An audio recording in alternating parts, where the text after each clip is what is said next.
A pair of jeans, a shirt or two. We didn't pack as if we weren't going back.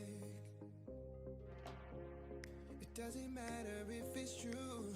I've got a feeling love will give us what we lack. The world is waiting up. The world is waiting half a step beyond our door. Yeah. And if it's not enough, I wanna see the stuff the world has got in store. I wanna take it all in, I'm falling. The cityscape by night, wanna catch in my photos. Where you go, every corner twice as bright. They'll be my treasures forever. When I can't hold you tight, I'll see the Stockholm lights. The Stockholm lights, the Stockholm lights.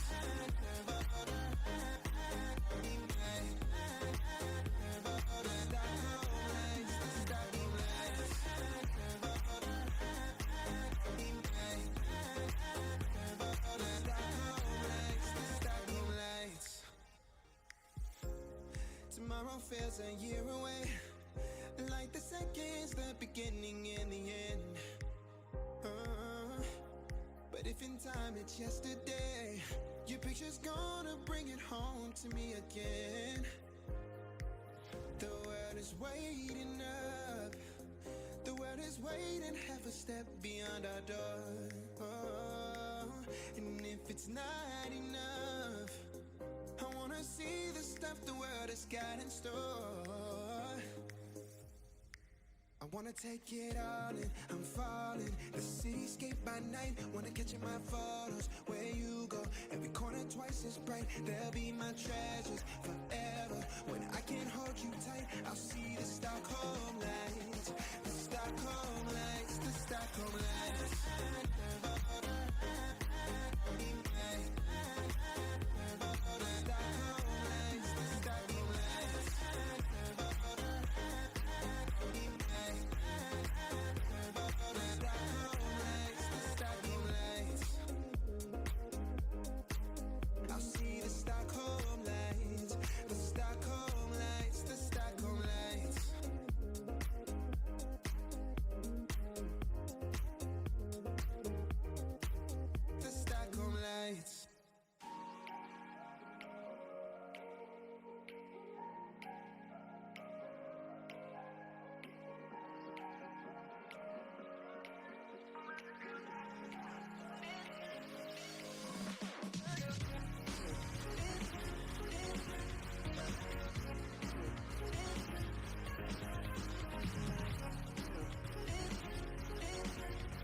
day, eyes on my display. You say we need a change, and I feel that you mean it. You mean it. But you're so right, we're losing track of time, buying things online, and it's not like we need them. We don't need them. So can we just slow down? The only thing I'll do is lay here next to you. We need to slow down. Embrace the love we found. For you and I are safe and sound.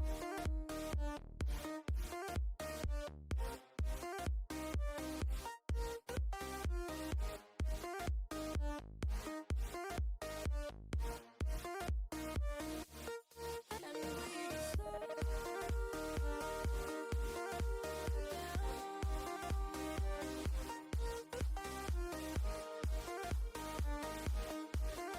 For you and I are safe and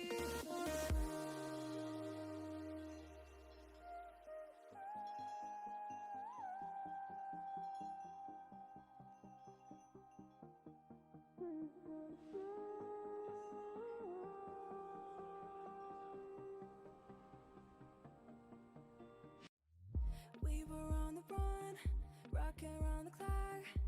Now all we need is right here in front of us.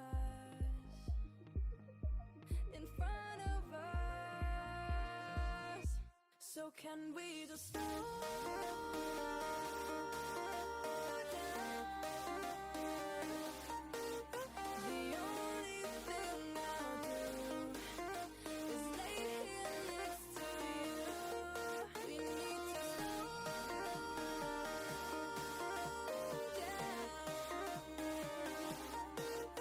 Embrace the love we found.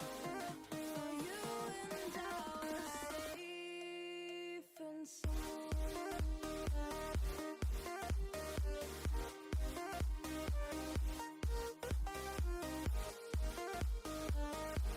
Can we just slow down? And we just slow waste another day. I don't know how to say. You say we need a change, I feel that you mean it. But you're so right, we're losing track of time, buying things online, it's not like we need them.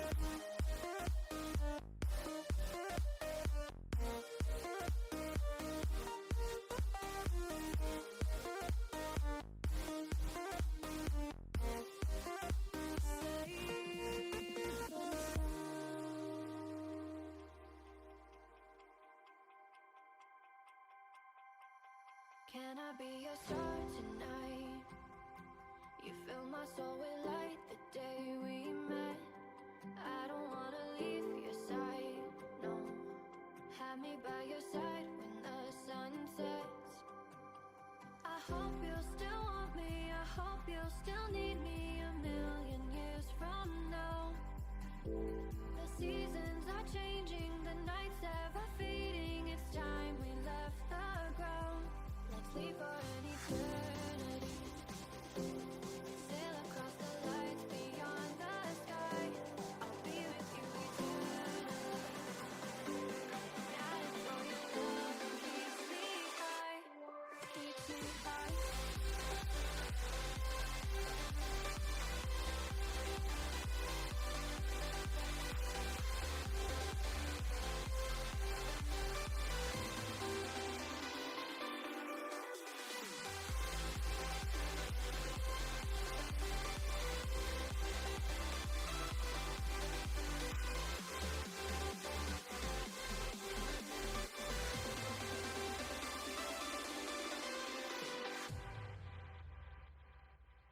Can I be your star tonight? You fill my soul with light the day we met. I don't wanna leave your side, no. Have me by your side when the sun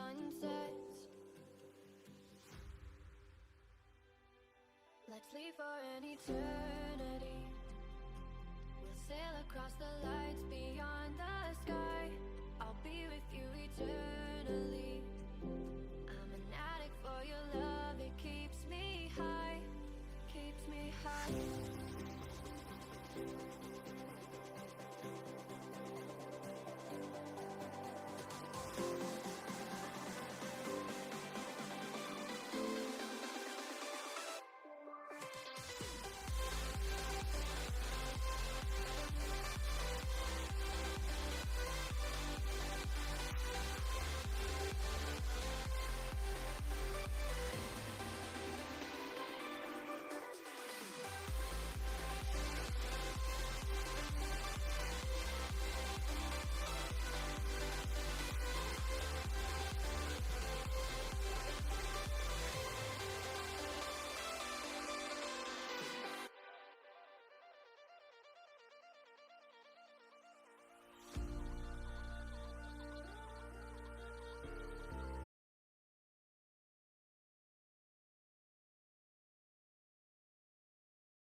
Heard them say our best days pass us by,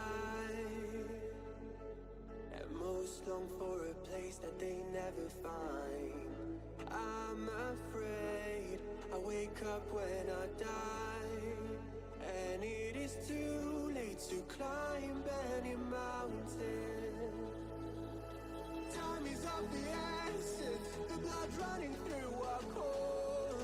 It's best to not feel sorry when it's over.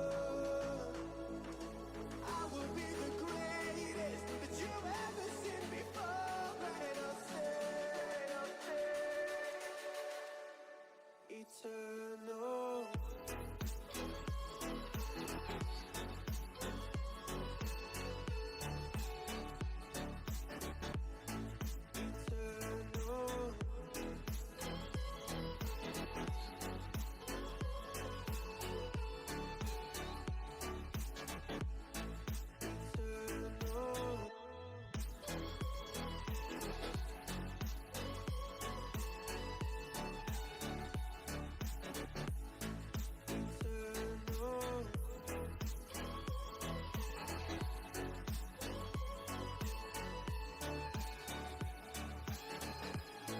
Sometimes I feel that my luck's run out. When things don't go to plan, I kinda lose my mind. I hope it's real, this life comes around. Just keep your faith and search for the fountain. Time is of the essence, the blood running through our core. It's best to not feel sorry when it's over. I will be the greatest that you've ever seen before, and I'll stay eternal.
Every time we say goodbye,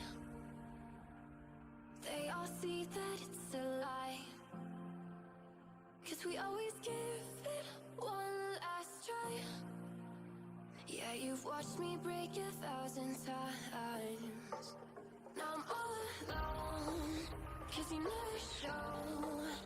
You say you will, but then you don't. That's how it goes. You never know.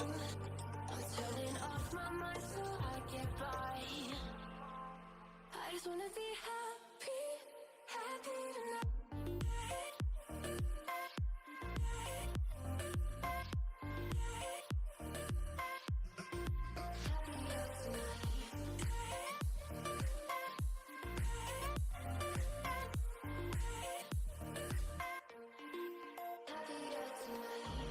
Can't be waiting for you in the morning. I'ma leave without giving a warning.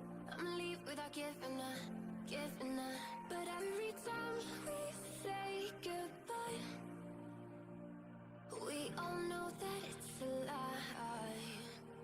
Now I'm all alone, 'cause you never show. You say you will, but then you don't. That's how it goes. Don't wanna know. I'm turning off my mind so I get by. I just wanna be happy, happy tonight.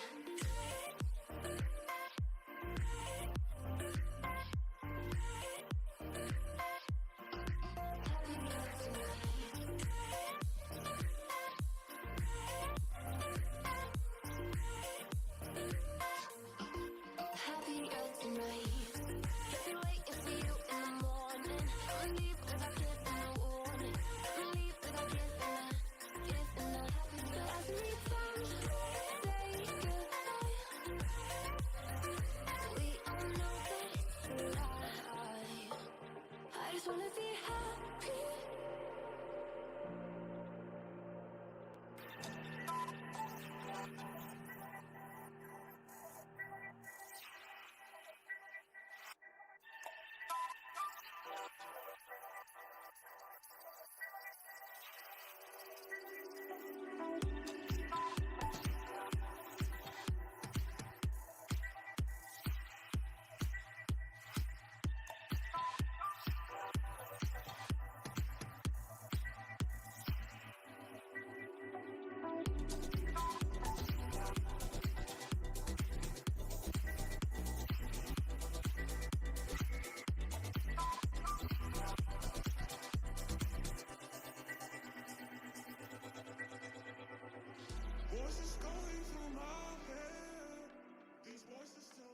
Welcome everyone to the Titan Divinity All-Pro Showcase here. Our first stream match is between Team 1 and Team 2. I'm Isaac. Alongside me is Auntie, and yeah, welcome in.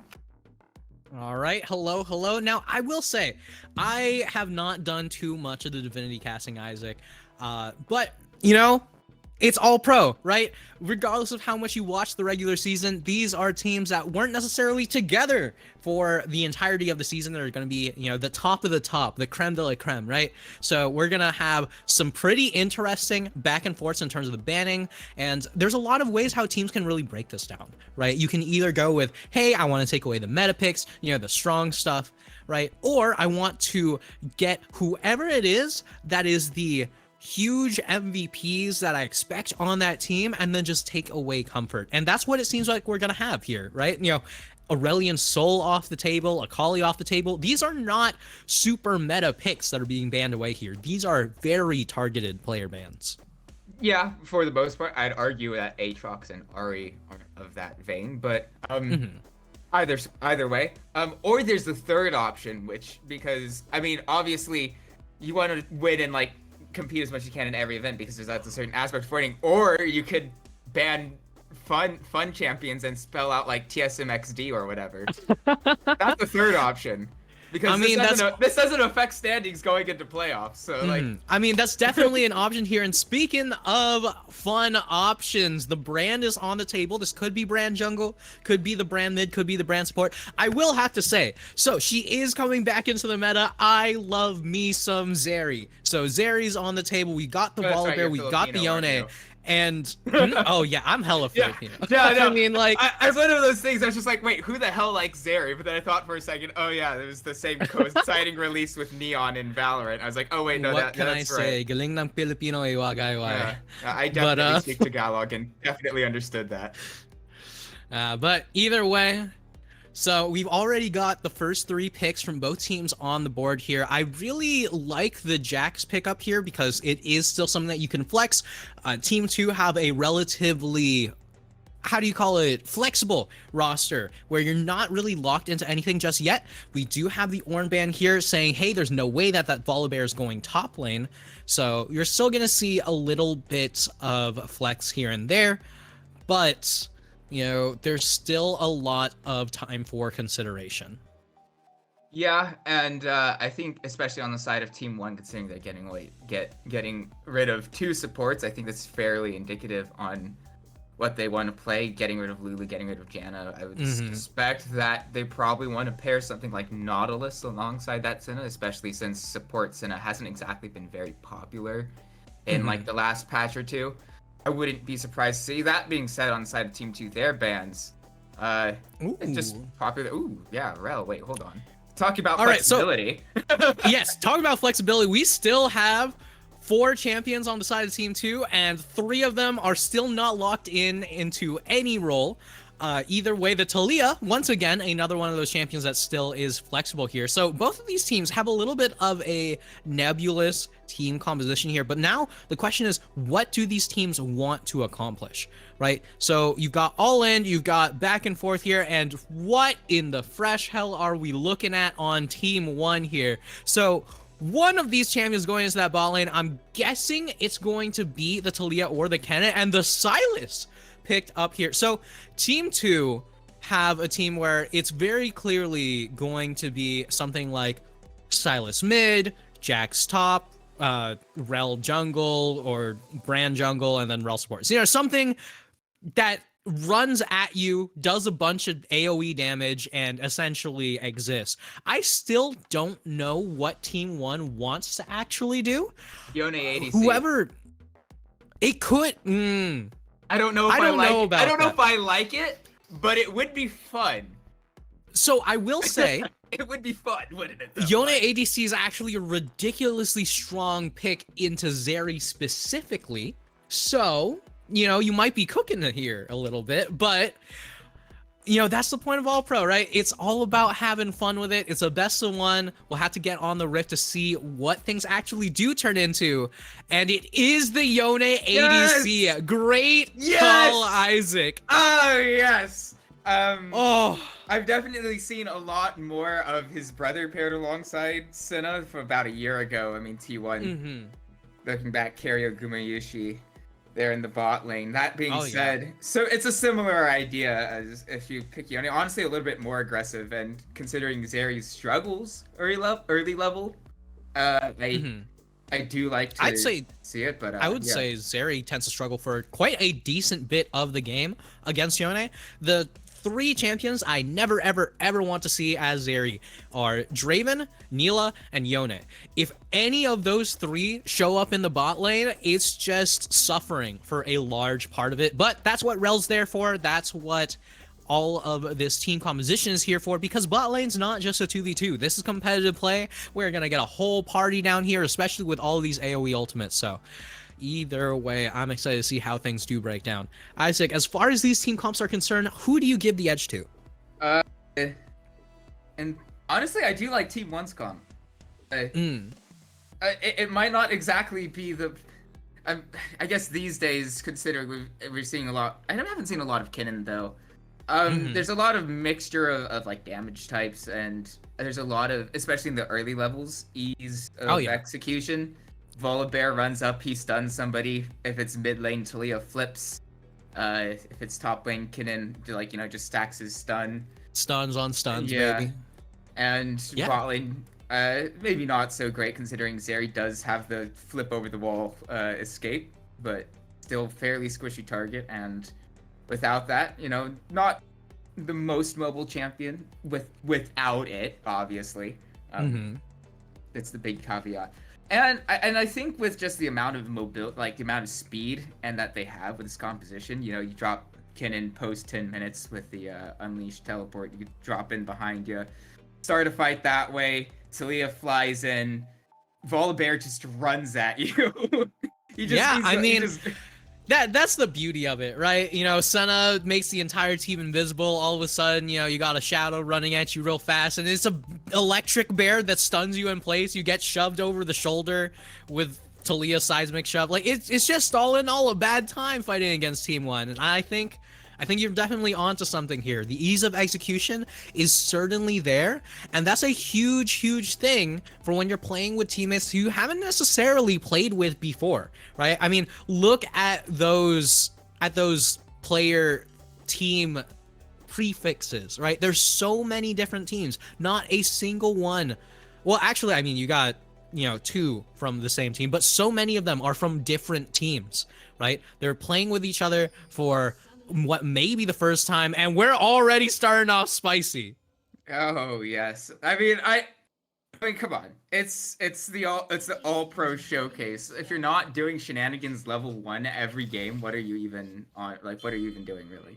Exactly. That's exactly what I'm saying here. But never mind. I suddenly like Team 2 a lot more in this situation, considering they're the only ones who tried level 1 shenanigans. Never mind. You're so right. We're jumping ship. And speaking of shenanigans, level 1 Barolo getting a bit far up there, considering that they knew that the whole team of Team 2 was just coming up from that river. So to even risk it as Senna, I mean, obviously, wait, no, hold on. Before I finish that thought, Darrison going to have to flash away, but here comes Gabriel Leo following up. Darrison getting low. Darrison going down with an auto attack. Gabriel Leo finding the lock up there on the other end, and it's not over yet. Crash down from Dragon Ball Durag will force the flash out of Gladys. So a lot of summoner spells used from the side of Team 1, just kind of senselessly, in my opinion. I mean, it is, like I said, I am contradicting myself earlier on, saying it is all pro showcase, and it's not quite for fun. It is for fun, but it's also fun to win, Right? I mean, on one case, right, it's for fun. On the other case, bragging rights feel so good here. And look at this top lane. The trades back and forth, just so much damage here. You have to be really, really careful into this electrocute Silas. But either way, we'll have to see just how things do develop, because early kills don't necessarily mean wins. If that was the case, then we could just, halt everything right at the very beginning. Either way, this bot lane's just trades on trades on trades. Yeah, a little bit of aggressive from the side of Team 2's bot lane, considering they did hit level 1 afterwards. But honestly, not too bad of a result, considering that caveat of that exchange. But yeah, no, you were talking about like the early kills not quite mattering as much, but what does matter are these 2 flash cooldowns not quite being available for the side of Garrison and Glada on Team 1. That being said, Stubby getting very low, but here comes Glada trying to find the stun, will find it, but not quite the damage from the E there, but Custer Posey on the counter gank, but no health bars on either Stubby or Gabriel Leo. Now they decide to follow it up. Gabriel Leo picking up a second kill there. Going to be able to feel really nice once he finally recalls, I mean, he should, considering the state of the wave. Having 2 kills pocketed without being able to buy just yet should be an incredible buy, but it's not over. I want to send it back to you real fast, but oh my lord, all over the map. Though that one in the bot lane won't quite come to anything empty. I mean, these fights are just going to continue. It does not matter what state of the game it's in. I don't expect to see much low state. I don't expect to be talking too much. I mean, rip your throat, Isaac. But either way, so I did say that 1 kill isn't the end of the game, but as a top laner, right? You die once in top lane competitive play, you die the rest of the laning phase. Your enemy has 2 kills, it doesn't matter that you didn't die. That is going to be rough as hell, to say the least. Fully completed Sork boots on Gabriel Leo here in that top lane. The Silas is going to be hitting like a truck with each of these Qs. We might even see the Q max on the Silas to try to make sure to mitigate some of that range damage here. But for now, the question is, can you keep up in farm? How do you hold on to this wave? Etc., etc. But Either way, that's such a huge start for the top lane, especially since the top lane 2v2 did not work out for the Kennen Volibear, which we kind of anticipated these two to have a good 2v2 together, considering that they're from the same team. Yeah, honestly, did I get that? I must have gotten that wrong because I had the either way. Regardless of what I had written down on the notes, we've got another. Before we get back to that, Glada's back in this top lane once again, trying to make sure Gabriel Leo doesn't get a further lead, but quickly going back to this river. Darison should be okay. I always want to call that ability work ground, but it's not because that's the passive, isn't it, Annie? I still don't remember what it's called. I I just know, remember it's Seismic called Shove, you know? It's Unraveled Earth. It's Unraveled Earth. I remember now. But every single time Unraveled Earth gets used, I don't know why. I always want to call it Work Ground. It's just that situation. For whatever reason, I have those names backwards in my head. I feel that. I still mix up Kaisa and Zaya all the time. Well, I play both of those champs. Considering that they're pretty much both only exclusively played against each other as well. I know, right? That's the worst. But either way, speaking of the worst, this top lane is feeling worse and worse for Stubby. There's just so much going wrong for this Kennen here. Once you hit that level 6, sure, you do have access to that Slicing Maelstrom, but Gabriel Leo has picked up the Slicing Maelstrom before Stubby could ever even hope to do so. Meanwhile, this mid lane here is going to just continue to try to harass Glada in this mid lane, but oh my lord. Yeah, Kasper going to flash over the wall, going to show up in assistance, gets that first kill onto Glada, stun going to land, and now they've had... Oh, I forget how much damage Brand does sometimes, because we don't see him often, especially not in the mid lane. But he was a few levels up on his opponents, and that was, in fact, one empowered W there. And, yeah. Yep. Well, yeah. I mean... You might forget about how much damage Brand does, but I don't think Darison is going to be forgetting much after that one. You got two options here. Either one, you realize, oh Jesus, the Brand does a lot of damage, we bring everyone here. Or two, you've been bonked so hard on the head, you forget just how much damage Brand does and you start trading with him again. But man, will that be a rough reminder once that does come on in here. Either way, the Zeri and the Rel honestly working out pretty considerably well here against a pretty rough counterpick in this bot lane. So the hugest part about the Yone Senna is that you should be able to force a lot of difficult trades into the Zeri, but doesn't really seem to have much presence in here. Darison going out to flash away early. That being said, this fight's going to continue despite it maybe being a little bit ill-advised. Gabriel Leo going to steal the ultimate off the Volibear.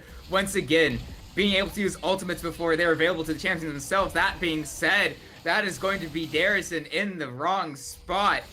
Once again, not quite accounting for Rel coming over the wall there, and that will be another kill going over to the side of Team 2 here to start off this All-Pro showcase. Wait, it's not over just yet. Dragon Ball Dora, I don't know what you're quite doing there. We'll get the remount, though, and we'll be okay. Yeah, I mean, a little bit rough in terms of the pathing, but Rel, very, very tanky champion, still going to be able to survive and walk on out of there just fine. And one other thing to note here, right? This Rel holding on to the exhaust, very crucial, means that the Kennen could not output as much damage as possible in these later team fights. Same thing with the Yone, right? The exhaust placement and timing is going to be super, super crucial. So we're going to have to be watching this Rel, see just how it is that they try to mitigate as much damage as possible. But doesn't really seem that they're getting engaged on here. Seems that it's the top side that's going to be engaged on. Yeah, and once again, Darison just, wrong place, wrong time.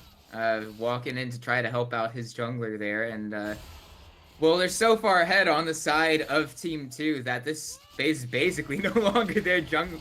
That being said, 2-5 is here, should be okay as he snaps back to his original point. Speaking of the exhaust, that's a bit of an odd one there. Not gonna lie, from Dragon Ball Durag, but, it is used nonetheless. So, I mean, flash from Barolo, you get that, very least, as a result. Pretty good trade. Yeah, a little bit rough from Zeri here. No ulti, but they're already going back in. Oh my god. Yeah, I mean, Guster Posey never left here, so now that he's given the opportunity to just walk back in here on the Jack, should be feeling okay, jumps in, gets a little smack onto 2-5.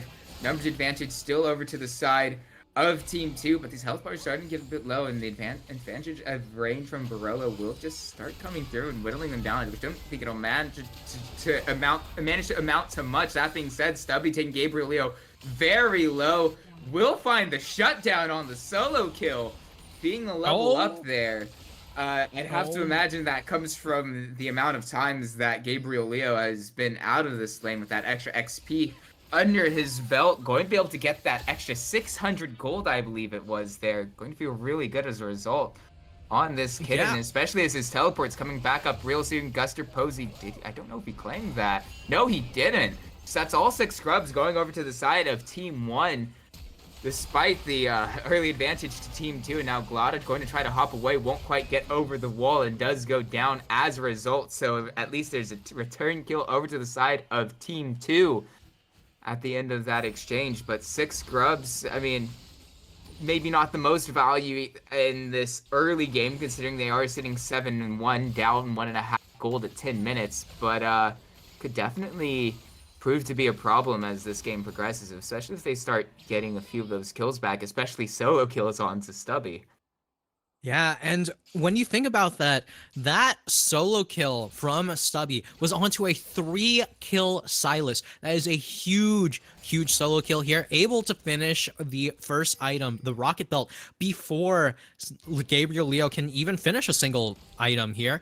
And that's a huge, huge boon to the Kennen. Yes, you do want to get a hold of your Sword Boots, but getting a shutdown, 0 kills to 3 is always going to be welcome here. So right now going to be able to go straight in. Moment. Woo, baby. Yeah, I always get baited by that, especially because the skin Zeri is using doesn't actually, or I guess Kiora is using on Zeri. I'm sorry, it doesn't look like Zeri. It's like, oh, that's right, that's Zeri again. I love that skin. It's super pretty, but either way, we're going to have to see how things do develop. The Yone and Senna have been slowly farming up here, but they haven't really been able to, quote-unquote, threaten the Zeri in the spot lane yet. The Rel has been allowed to just farm, not just farm, but go ahead and roam around.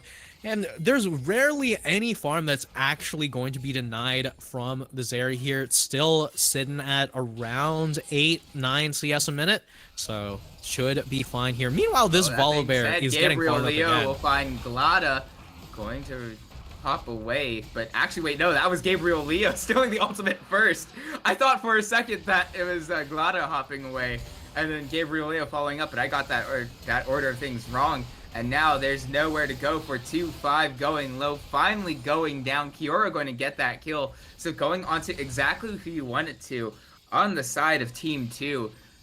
Speaking of Zeri, going to pop an extra 300 gold under her belt. Always just going to feel nice there. Garrison, oh, that's awfully close for a moment there. I thought for a second Garrison may have been stunned up by that fireball onto the ignited target, but not quite. Yeah, not quite, but I'm just honestly pretty surprised, not necessarily surprised, but pretty impressed with the way how Team 2 have been playing here. But Glada's here though. Turret shots coming down, and there's nothing you can really do as Dragon Ball Durag as you get stunned up, or I guess snared up in the case of the Senna underneath the lane. Oh, wait, hold on. Darrison, again, wrong place, wrong time. Trying to roam down to help his team out, but Guster Posey's there alongside DXBS. Dexbus? I just realized I haven't pronounced his name, their name out loud before now. And, yeah, I mean, I am sorry for complimenting Team 2. I mean, I said, hey, I've been pretty impressed with how they've been playing, and all of a sudden we see a rough dive, not knowing where the jungler is, and Glada in the right place at the right time. Works out great for Team 1 here, but meanwhile, Darrison's still struggling a little bit in that mid lane, right? Trying to pick up as much as possible here, but when you're 0-5 at this point, you just gotta start to cut your losses. Just look to give up farm, look to just try to keep vision out, but don't push out too far here. But either way, we're just going to have to see how things do develop, as once more the mid lane jungle duo on the side of Team 2 is going to be walking around trying to make some havoc happen. Yeah, there's not really anything that the side of Team 1 can do to stop this Rift Herald from going down at this point.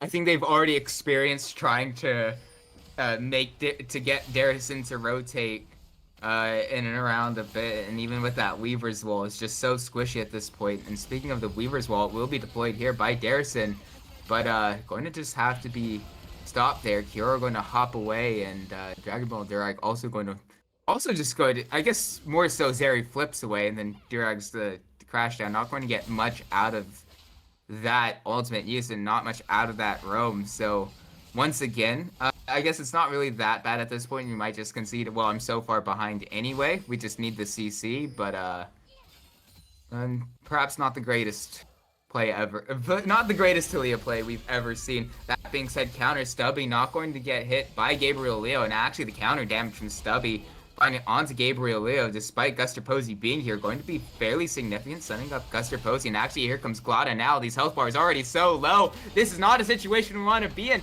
If you are on the side of Team 2, Glada now smite slowed. And that's the first kill onto Gabriel Leo. And Guster Posey just going to have to hightail it out of here. Don't want to stick around much longer for that. But, oh, hold on. Wait, Death Bush? Death Bush? Oh?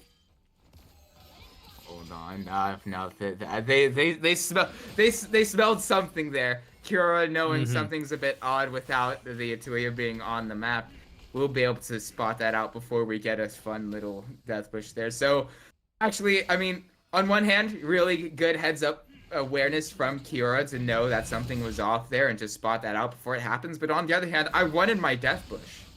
Yeah, I mean, I want some action here, but we're getting quite a bit of action in the mid lane. Hold on, flash forward. For the flash forward, that will surely be enough, being a whole 2 levels up. And despite that, hey, here's the death bush you ordered, though. I did order it. I did order it in the bot lane, but it got delivered across the map. I'm going to have to call whatever delivery service it is on that one, on why it's ended up on the other side of the country. I guess, I guess Summoner's Rift. Input the street wrong, you know. Yeah. Said it was east instead of west. Yeah, I had it in I put in 1, 2, 3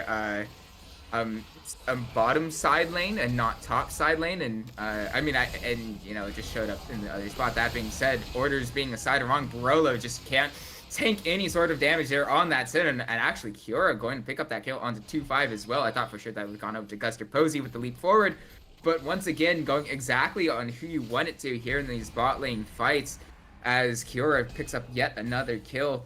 And even though there were a few bright spots in terms of the 6 grubs at the start of this game from Team 1, this is kind of what we expected considering the kill score and the gold difference here.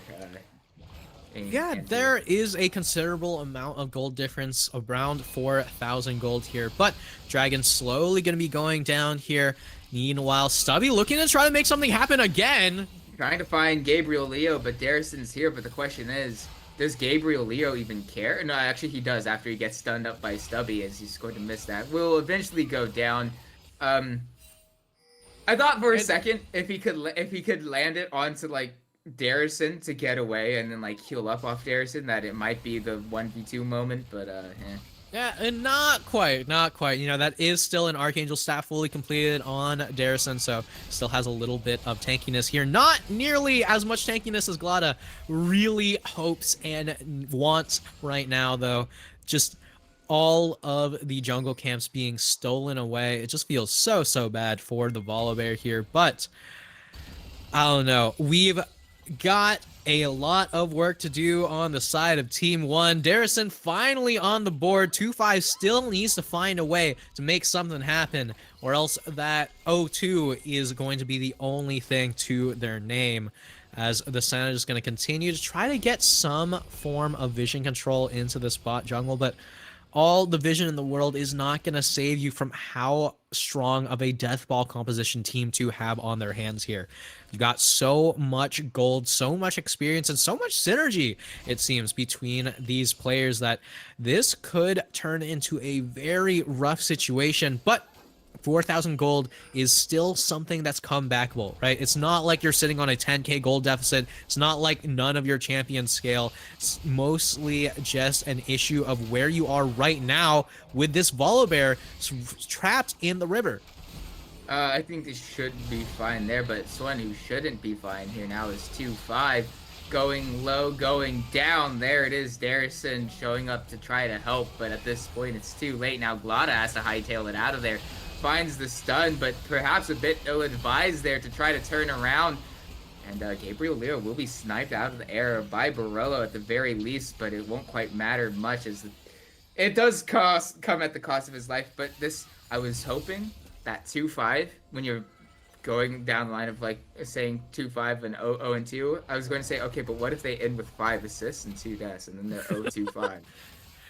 Yeah, I mean, we're Obviously, looking for 2 more deaths. We're still looking for 2 more deaths. Oh yeah, you're right. Two more deaths and 2 kills. You're right. We could still salvage this from 2-5. The 2-5 dream is still alive, but right now it is the 0-3 obituary for the side of Team 1, as the 0-9 just doesn't quite seem to be working out as hoped here.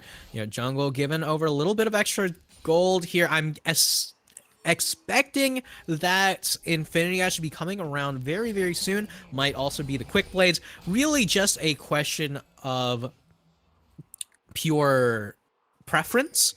You know, this is one of those games where if you do opt for the Quick Blades for the survivability, definitely makes a lot of sense here, but it's not something that you necessarily have to opt into considering how far ahead you are. You know, that Infinity Edge could output a ton of damage here, but now, what will we see on the Zeri? No time to watch that, as we're already getting a fight. Yeah, Guster Posey going to be taken very low before they can put their damage out onto 2-5. There it is. It is the IE.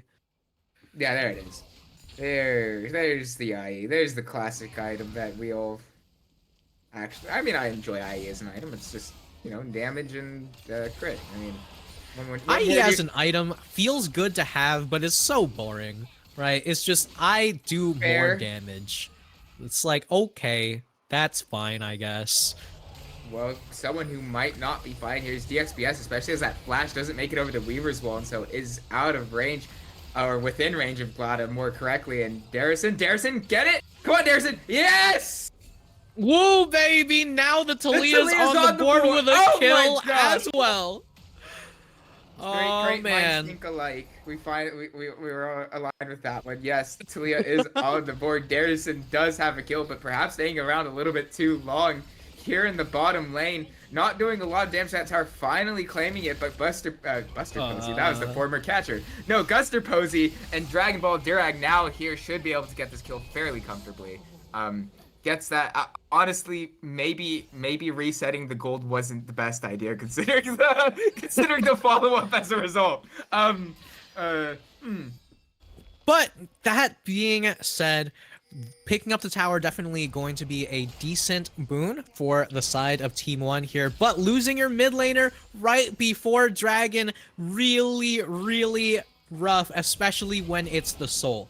So it is going to be the Cloud Soul, which is going to be a huge boon onto the Jax, onto the Rel, onto the Zeri, right? So many of these champions can do a lot with it, especially with Silas picking up the Pennant ulti, but no way! No way! Oh, hold on! No, I was just joking! I was extremely ill-advised. I was saying, go on. I was like, we're having a 4-5 event, but actually, hold on, I forget Glad is actually the jungler and not the top laner because he is on Volibear. I'm still used to Volibear being a top laner at this point. Forgive me.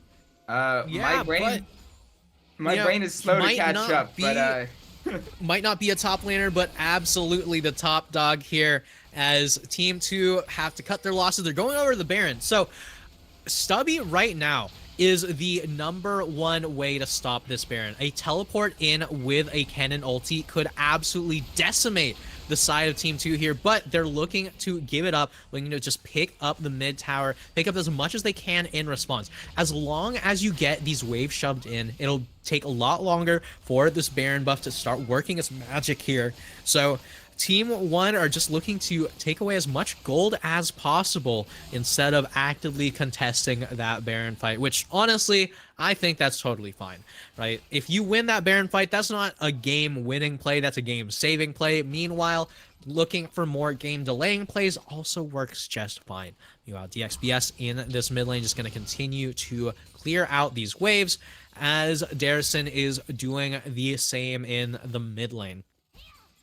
Yeah, I do like the shift of mindset from T1. It's very easy to, I guess, tunnel vision onto the neutral objectives and say, oh shoot guys, they're on Baron, we gotta stop them taking Baron, man. 4v5 doesn't matter, because you're saying, I've definitely seen a few legendary Kinnan teleports. That being said, Weaver's Wall going to escape more like there. 2-5 going to be caught out from that. Guster Posey flashing over the wall. Guster Posey getting the kill onto the Yone. Teleport coming through now. It's Gabriel Leo trying to find Darrison. Taking Darrison low. We'll probably eventually get that kill. Leaving that off to DXBS. In fact, yes it does eventually go down. But now it's going over to this red buff area on the bottom half of the map. Glada going low. Glada hopping away. Staying alive for now. But at the cost of what? Wait, hold on. I didn't even see Stubby there. Just blended into the ground. Honestly, I'm not sure how I didn't see Stubby there, but I guess as a result, neither did the side of Team 2 as they trade a kill there, but I'm not sure how advised that is, considering there are only 2 members left alive and Glada has no health bars. Teleport's coming through. Considering the teleport's coming through, I don't think they should be looking to end this here. It's a bit premature to teleport there, honestly, and yeah, as they back away, a bit of a yeah, I don't know. Yeah, might be a little bit overzealous there. Honestly, I think at that point, you use that teleport, you pop it into that top lane, and you say, hey, you know what? We're going to use the Baron buff that we still have to try to continue this pressure here. Don't just go back down to the bot lane for an inhib that's already guaranteed. But Team 1 is not out of this. They are still fighting. Yes, you are down about 6k gold, but now that objective bounties are up, you can definitely aim to find ways to get that one back. Meanwhile, Barolo is continually stacking up on those souls, stacking up on that damage. We saw that W be such a huge root earlier in this game. I mean, allowed Glada to stay alive, allowed Stubby to survive for just long enough to take out the Zeri here, but there's just too much happening for the side of Team 1. You got to slow down the game. You got to make sure that nothing too crazy goes off. And is Barolo dead? Way. Oh my god. Barolo is dead on literally just the ultimate and the wave bouncing off the wave. That is. Yeah, you hate to see. You hate to see it. That just feels bad, man. Wait, it's not over just yet. Trying to find a counter to this original fight, but yeah, out of range now, and it's a 5v4. I don't know if this is the most advisable decision from the side of Team 1, but they're just trying to find anything at this point. I have to imagine, considering they're getting shoved into their own base. DXBS doing incredible amounts of damage here, and as they shift all 4 members towards the mid lane, Kiora just going to get a little bit more tickling onto that tower, and they just back off here, which does make sense with the next Drake coming up in 10 seconds, and you know, just peel over to that, get the waves shoved in, and hopefully get that claim for yourself without too much trouble.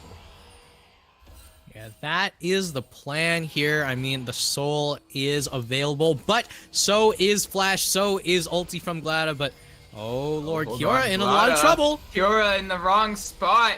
Stubby going to get that first kill. That being said, DXBS going to do a fairly decent amount of damage, so half the health bars. That being said, moving up Darrison. Once again, wrong place, wrong time. Where do you go?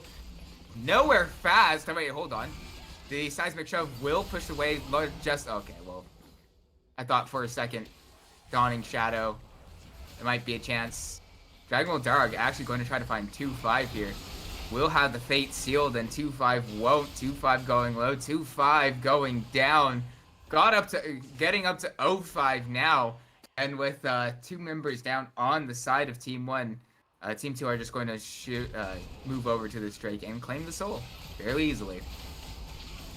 Yeah, just gonna continue on this rampage here. The gold lead is getting larger and larger. It's going to be more difficult for Team 1 to find their ways back in. At this point, you're looking for a miracle cannon flank. There is no exhaust on the side of Dragon Ball Durag.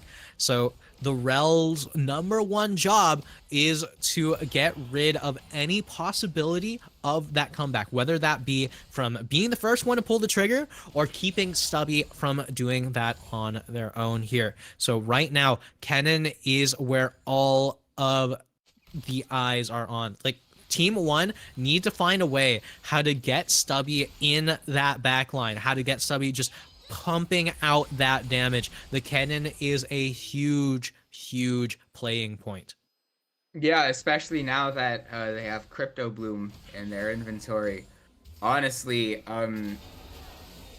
maybe not an OP like first item or whatever, but if you already have damage and you could like build off of it, the amount of healing this item does, especially if you get like 2 or 3 of them on the same team, it can be absolutely just unstoppable. It could be very obnoxious, honestly.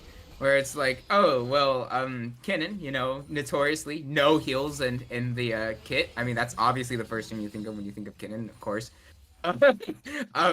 But yeah, if Stubby can find the angle, can find a quick kill really fast, this might be able to become like a second support for his team. That being said, going to take about a third of his health chunk down there. That being said, Guster Posey flashing over, trying to find the start of this fight, but maybe a bit ill-advised. Guster Posey going low, not quite down though. Now Kiora going to find the damage, going to be completely untouched here. Finds one, going to take a few turret shots, but it won't quite matter. I'm looking at mostly Kiora because that's where a lot of damage is coming through. That being said, DXBS going to find a lot on that ultimate. Stubby going low. No, wait, hold on. No, that's going to be Stubby going down. I thought for sure that he would have had enough to stay alive there through that burn, and perhaps with Barolo being nearby, being able to perhaps get a heal through. But with Stubby going down, only Darrison and Barolo are in the way of Team 2 taking game 1 here away from Team 1. First tower going down, first kill, or not first kill, well, I guess first kill in this exchange. Going to find the final 2 that they will need to end this game, and it's going to be a fairly convincing performance on the side of Team 2 here in the opening match of the Pro Showcase here for Titan Divinity's League. That was right. There was a lot of blood, and I like that from a like all-star event, right? There's a lot of blood, a lot of cooking, a lot of mistakes that were fun to watch. A lot of mistakes, a lot of good plays, back and forth and back and forth. I mean, what more could you really ask for either way? Team 2 going to be able to pick up the first game of the day here, kicking things off with a banger and a half.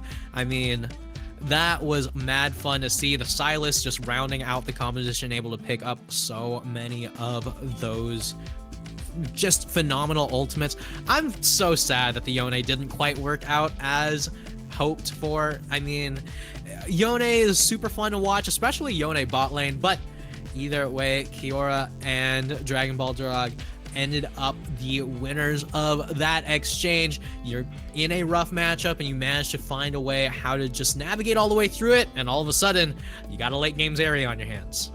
I think this goes back to what I said at level 1, was that Team 2 was the one who decided to do level 1 shenanigans in an all-star event.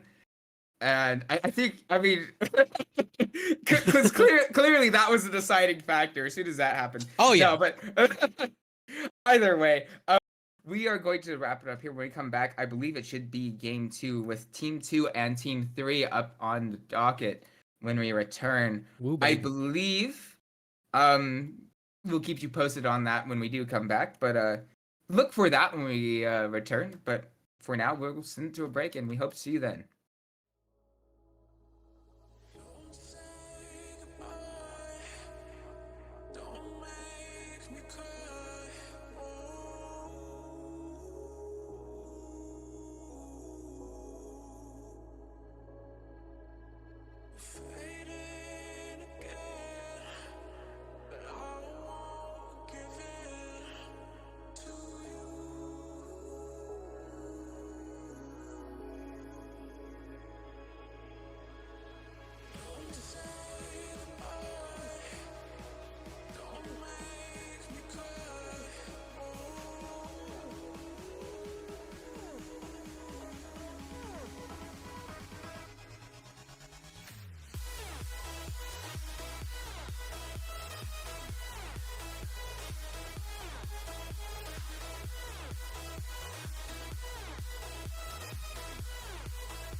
as days passes by,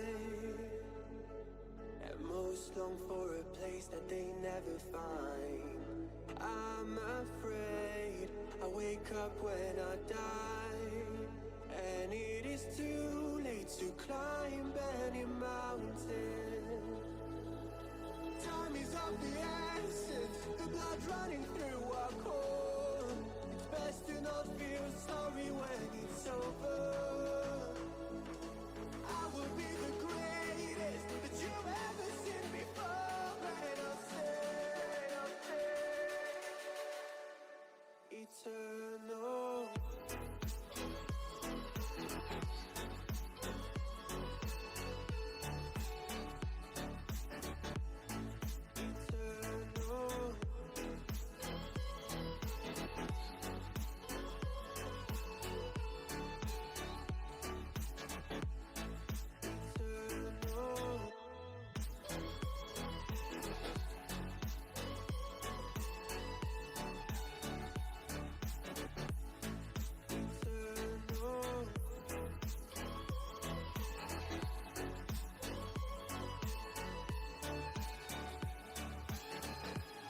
Sometimes I feel that my luck's run out.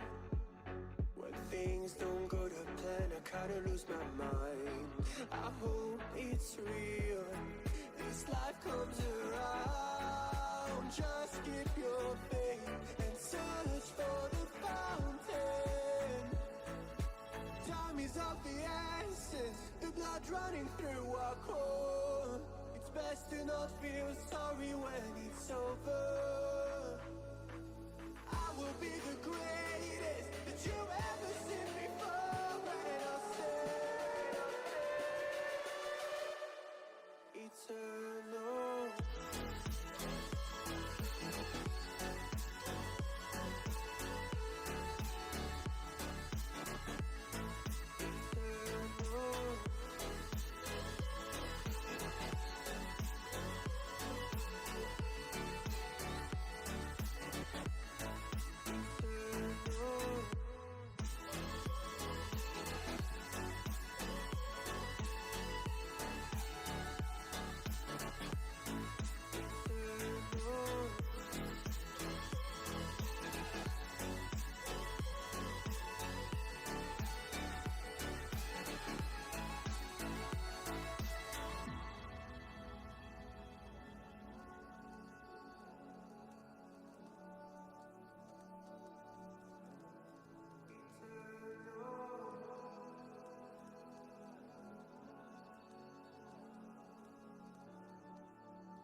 Every time we say goodbye,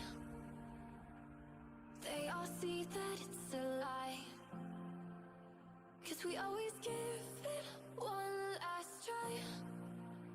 Yeah, you've watched me break 1,000 times. Now I'm all alone, 'cause you never show. You say you will, but then you don't. That's how it goes. Don't wanna know. I'm turning off my mind so I get by. I just wanna be happy, happy tonight.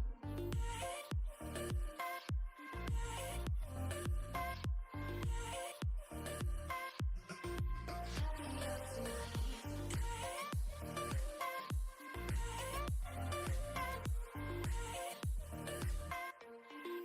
Happier tonight. Can't be waiting for you in the morning. I'ma leave without giving a warning. I'ma leave without giving a. But every time we say goodbye, we all know that it's a lie. Now I'm all alone, 'cause you never show. You say you will, but then you don't. That's how it goes. Don't wanna know. I'm turning off my mind so I get by. I just wanna be happy, happy tonight.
Voices going through my head.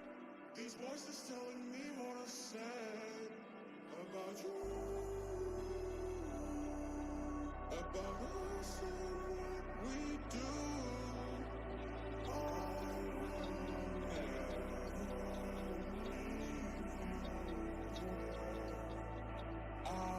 will get your heart somewhere.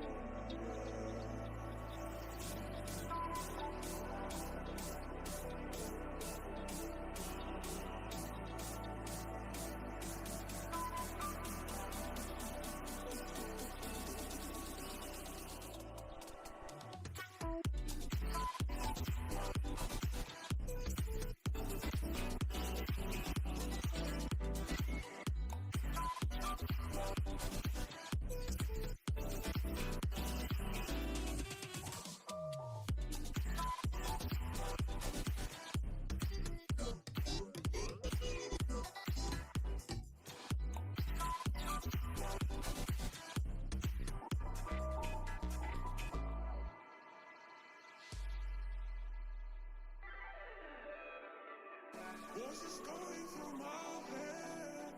These voices telling me what I said about you,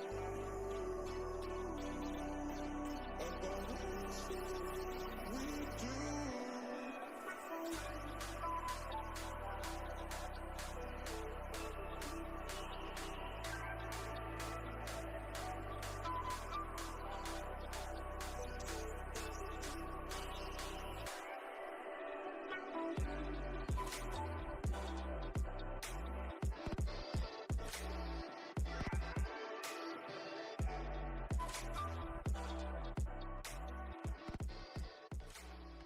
And we are back for the Titan Divinity all pro showcase. That was a little bit of a mouthful. On blue side we have Team 4, and once again on the red side we have Team 2. I'm Isaac, alongside me as a colorcaster is Auntie for this draft here. And well, we didn't quite get to see Team 4, but if Team 2's performance in Game 1 is anything to go off of, that was a very great start for them.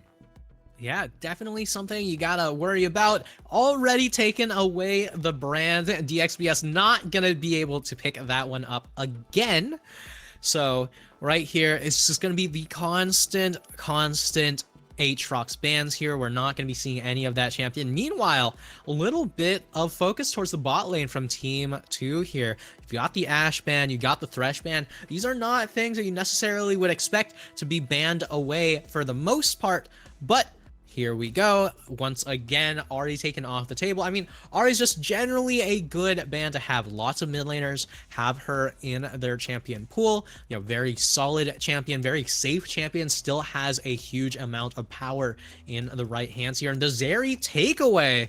All right, I am liking this. So as far as we have been casting, we got a 100% Zeri pick rate. So let's see how Team 2 counters the Zeri here. The Misfortune is definitely one of the opportunities here, but Rel on the table once again. Misfortune Rel, always going to be a rough combo to deal with.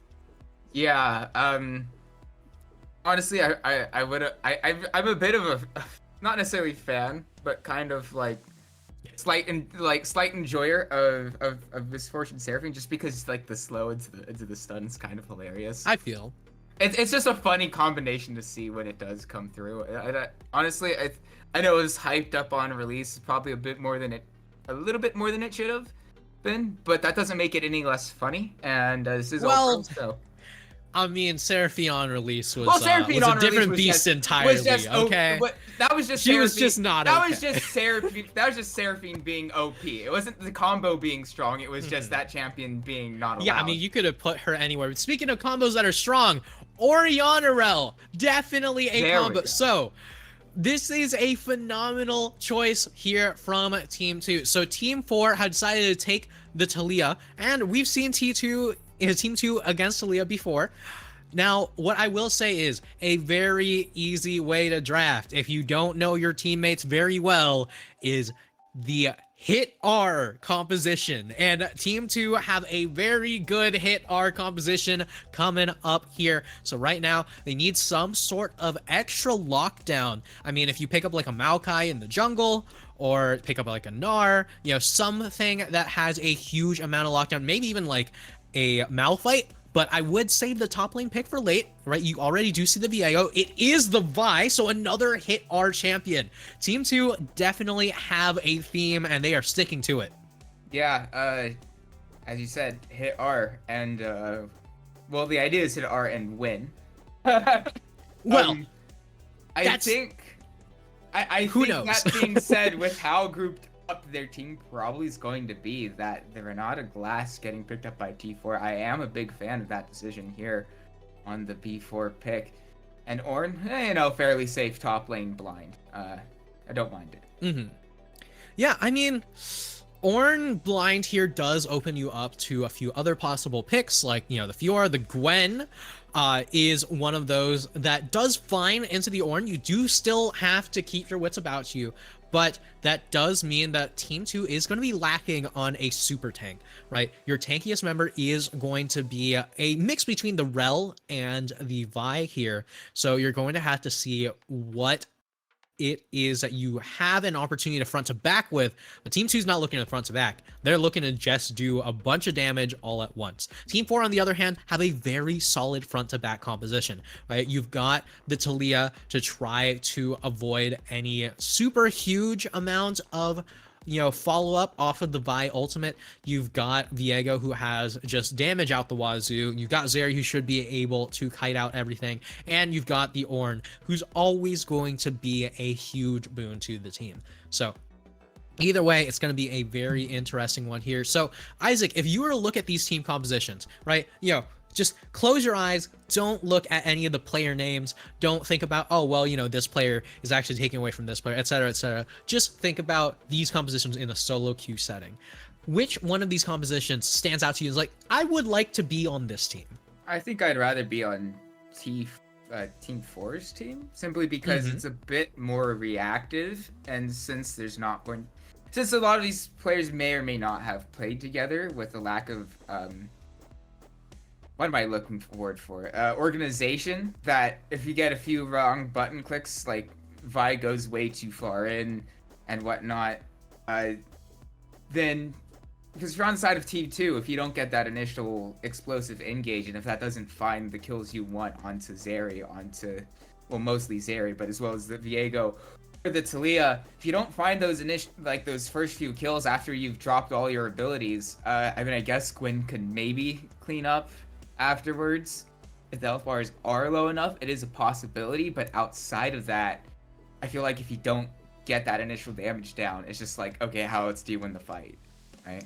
Yeah, I mean, that could absolutely happen. So the big point of contention here is, does the Orianna get ahead? If Orianna gets a few kills here, then we are going to be seeing a huge amount of damage coming out from those shock waves. So once we are on the Rift, we're going to see how things do actually break down. So the big thing for Team 2 is either you get DXPS ahead on this Orianna, or you get Fiora ahead on this Misfortune. And these two were the focal points of the last game as well.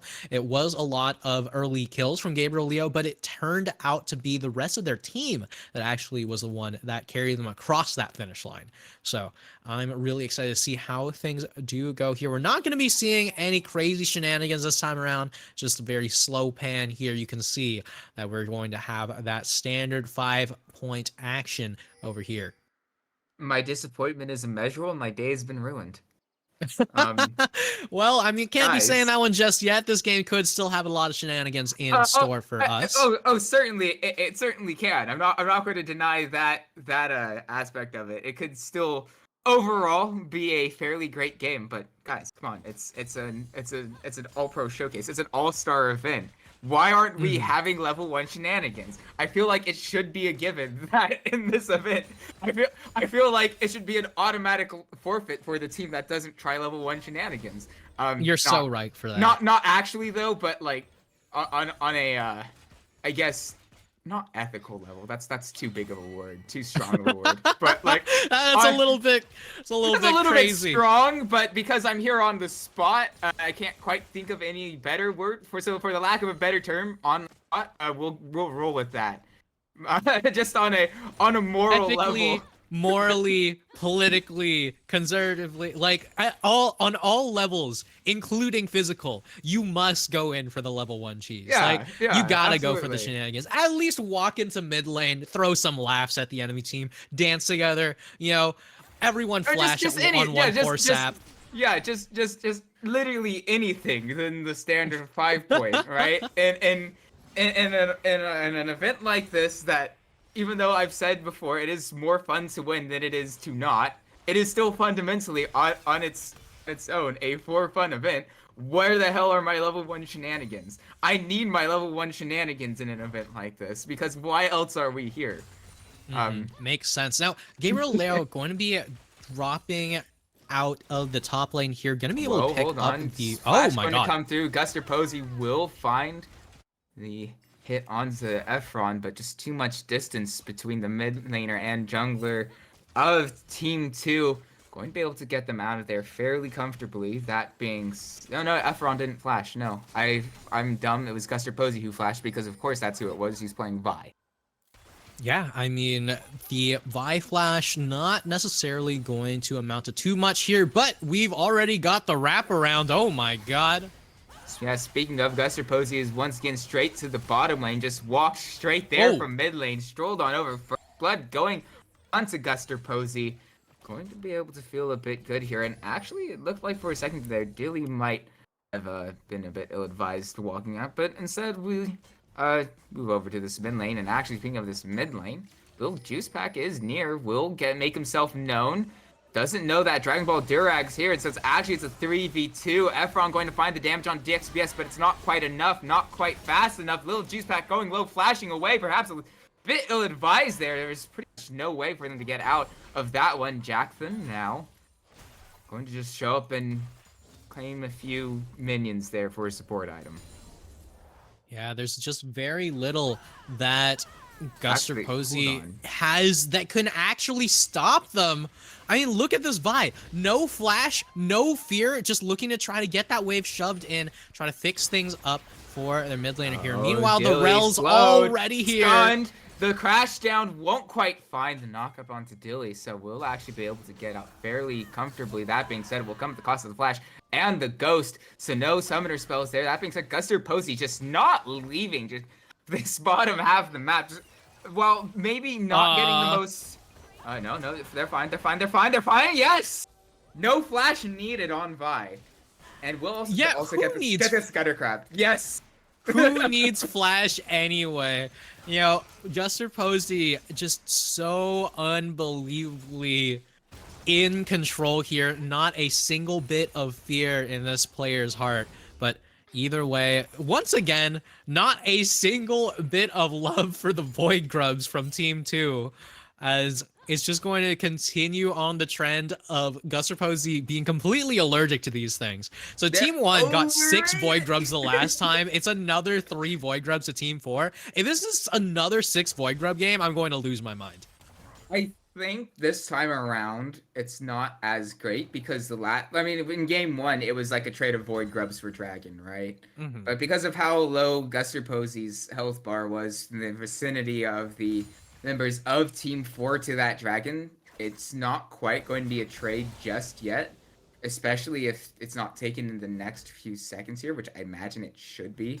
But immediately, I'm not a huge fan of it because he's sitting on this I forget the name of Gromp. There it is. Duh. Hello. Yeah. It's so now that so much time has gone by, I don't think Guster Posey can really just immediately move on to that Dragon as a trade, and now especially as Lil Juice Pack starts rotating towards the bottom half of the map, giving up those grubs all of a sudden doesn't quite look as okay and acceptable as it was in their first game. Yeah, but their bot lane already going to be working out pretty well for them here. Guster Posey going to look to try to make something happen. You've got company, though. Efron's here, does have the Weaver's Wall, will come through. Kiora going to try to flash away, going low, but going to be exhausted there and not going to have any sort of damage. Dragon Ball Durag, actually. Wrong focus on the fight from me. My bad. That's going to be the support of Team 2 going down, and now without that one extra team member there, I mean, we'll get a shove in the mid lane for the side of Team 2, but that will be the Drake also taken by Team 4. And this is what I was saying earlier, is that I wasn't so worried about in Game 1 from Team 2, but this time around, it's not a trade of objectives, and it'll be across the map. All 4 early game neutral objectives going over to the side of Team 4. And, yeah, I'm just realizing Team 4 is not playing Jin, and I'm disappointed. But yeah, I mean, but I mean, either way, it's a big question as to who's truly ahead here, because you've got lots of gold, you got lots of damage in the mid lane. Oh my lord, never mind. Who cares about analysis? Only care about fighting here, as DXBS is going to try to make a statement in this mid lane. The Shockwave already doing a lot of work, but I mean, it's a question as to who's actually ahead, right? Because League of Legends is an objective-based game. It does not matter how many kills you have if your Nexus does go down here, but having a wallet to slap people with definitely makes it easier to take objectives. So now that Team 4 have their hands on quite a few objectives, it's a question, do these neutral objectives make it easy enough to take the objectives away from Team 2 in a way that actually makes it worth the trade in gold? You know, you still have about almost a 1k gold difference between these teams. Is relatively small, but that amount of gold means break points come in so much faster. yeah, and even though through those fights, it did give DXBS the time to freely farm up in the mid lane, even take a solo plate there. 160 gold, definitely going to be feeling really good on this Orianna, especially with as many deliveries as this side of Team 2 has in their composition. But as these next set of Void Grubs come up, generally they're not the most, like, they're not that they're not contested, but you don't see a lot of fights around them. But since they're the only thing on the map, seeing a lot of movement towards there.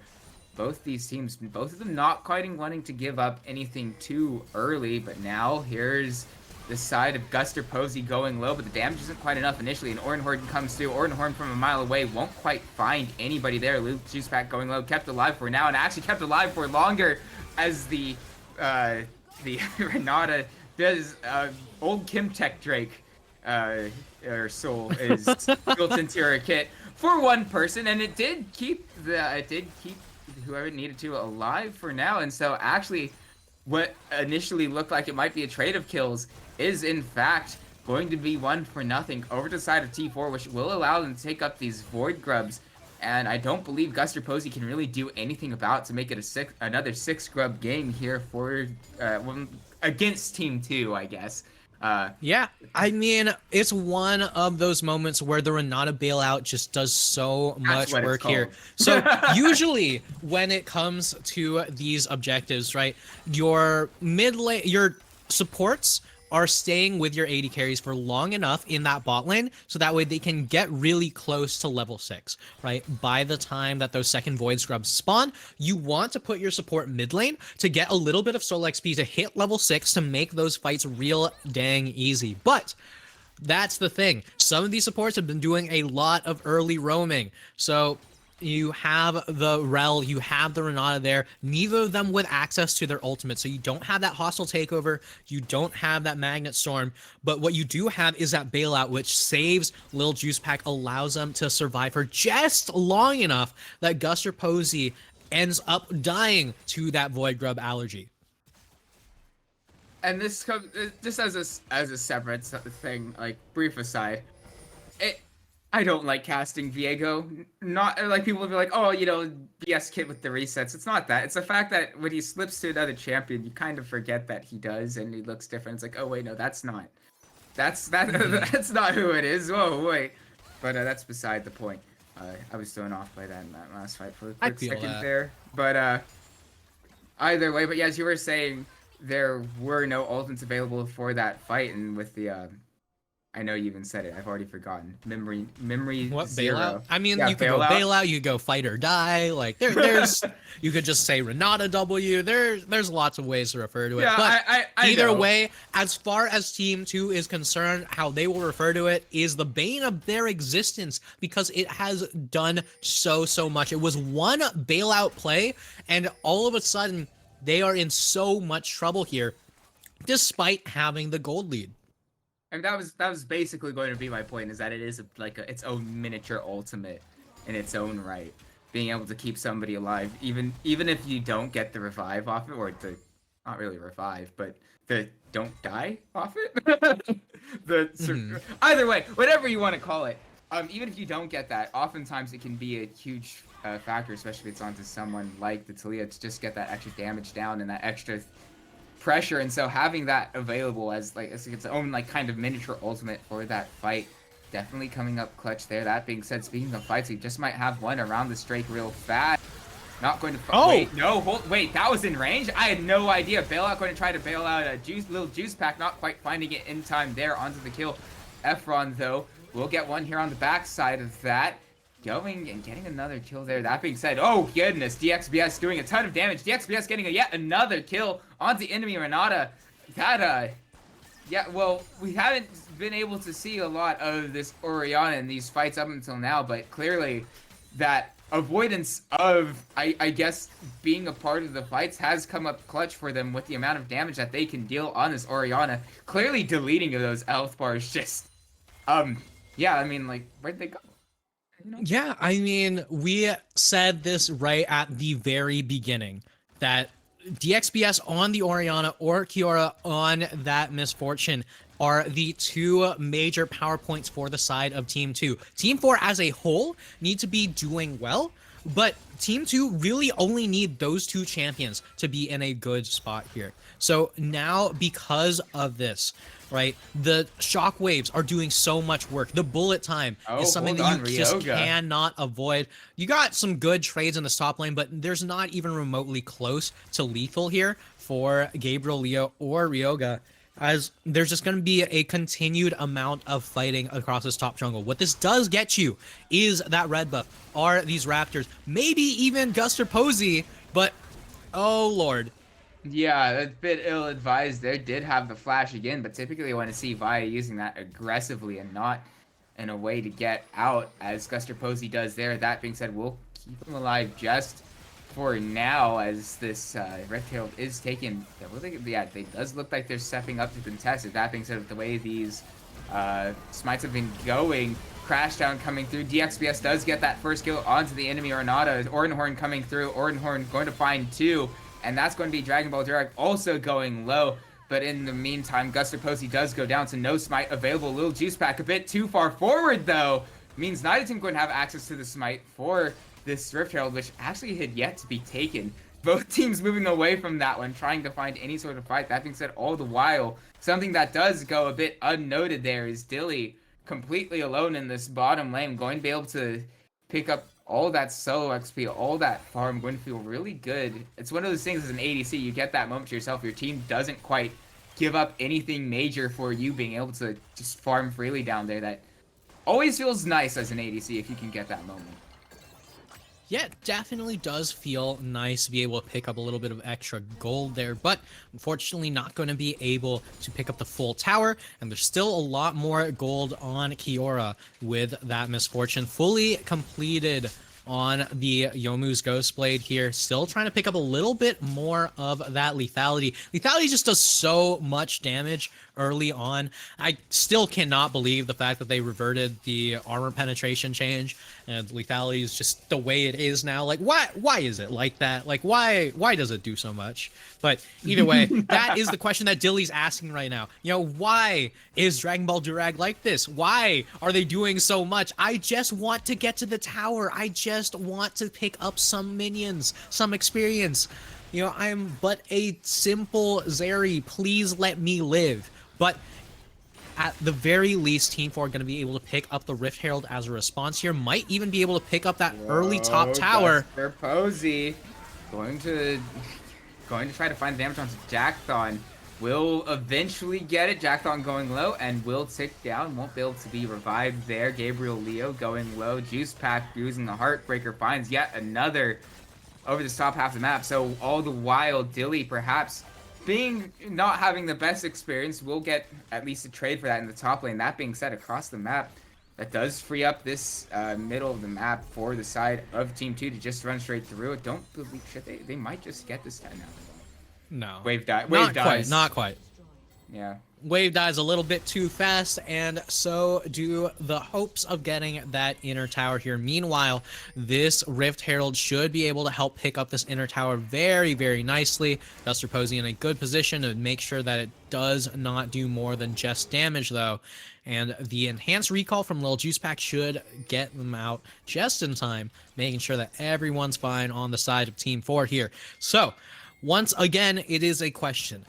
What is the most important, extra neutral objectives or extra gold? So as we come into this dragon fight here, we're going to see just how much each bit of neutral objective versus gold actually comes into play here. 2,000 gold difference means that you have a full extra item on Kiora, so Team 2 had to get here fast. You do have to move over really fast. That being said, it's not exactly the fastest take from the side of Team 4. And now as Gwyn gets immune, Lil Juice Pack goes low. Lil Juice Pack going to stay alive for a little bit longer, but not long enough. First heal going through. Ordenhorn will only find Guster Posey there. And so without that cooldown available, we're going to move over back onto the Dragonor. In fact, probably even Ryoga, maybe? Nah, surely not. He's on Orn. He'll be fine. That being said, who might not be fine is actually no, Lil Juice Pack died. Why am I even... No, there is no jungler. There is no chance that it's contested. Why am I saying this? Clearly, there's no way that that gets stolen. And that's going to be the first neutral objective going back to the side of Team 2. And so, going back to what you're saying, yeah, neutral objectives are fine, but the extra gold, so long as you bullet time? Claim those bullet time will go through, but will be interrupted. Not sure how much it'll matter. The names of stuff doesn't matter. Cure does end up picking that kill onto the Orin. The Orin of all champions. That being said, having the numbers advantage and the interrupted bullet time, I thought for a second would have been a massive boon for the side of Team 4. But going back to the original point, as you're talking about, is that neutral objectives are great over gold advantages until the gold advantages mean you get those neutral objectives back. And now with the first neutral objective, I've said neutral objective way too many times. Take a shot every single time. I said this is how you ensure you sleep well tonight, is take a shot every single time I say neutral objective. You'd already be at 6 in the last minute. New drinking game that we do not recommend for your own safety. I mean, either way, right? You know, that's the name of the game, though, right? Neutral objectives, neutral objectives, neutral objectives. And it's a question as to how it is that you approach these things. It's a matter of how it is that you actually find yourself in the position to take all of these. And Team 2 have opted for option number 2, a little bit less popular of a strategy, but just focusing on getting ahead, getting the gold, and making sure that you can slap the opposing team with your wallets tends to work out pretty dang fine at keeping people out of these places, right? You got enough money, you can make sure to just buy up anything you want. So just like that, Team 2 going to be able to pick up a ton of objectives. 4 kills on DXBS's Orianna. And with so many ways to get that shockwave off onto prime targets, it's working out super, super well for Team 2. You know, Dragon Ball Durag and Guster have been playing so unbelievably well when looking for these angles, looking for these engage opportunities. Yeah, I mean, I think it boils down to what we kind of both agreed on and draft was that, well, if they can find the immediate kills, then it should be fine. Well, they have been able to. So it as a result, has been mostly all right for the side of Team 2.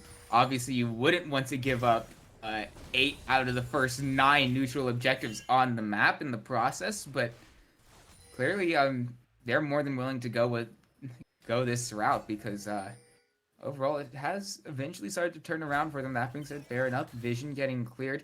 A bit of an aggressive positioning for fairly squishy targets there. A bit more than I would have liked to see, but you know, heart and mouth moments there that were completely uncalled for.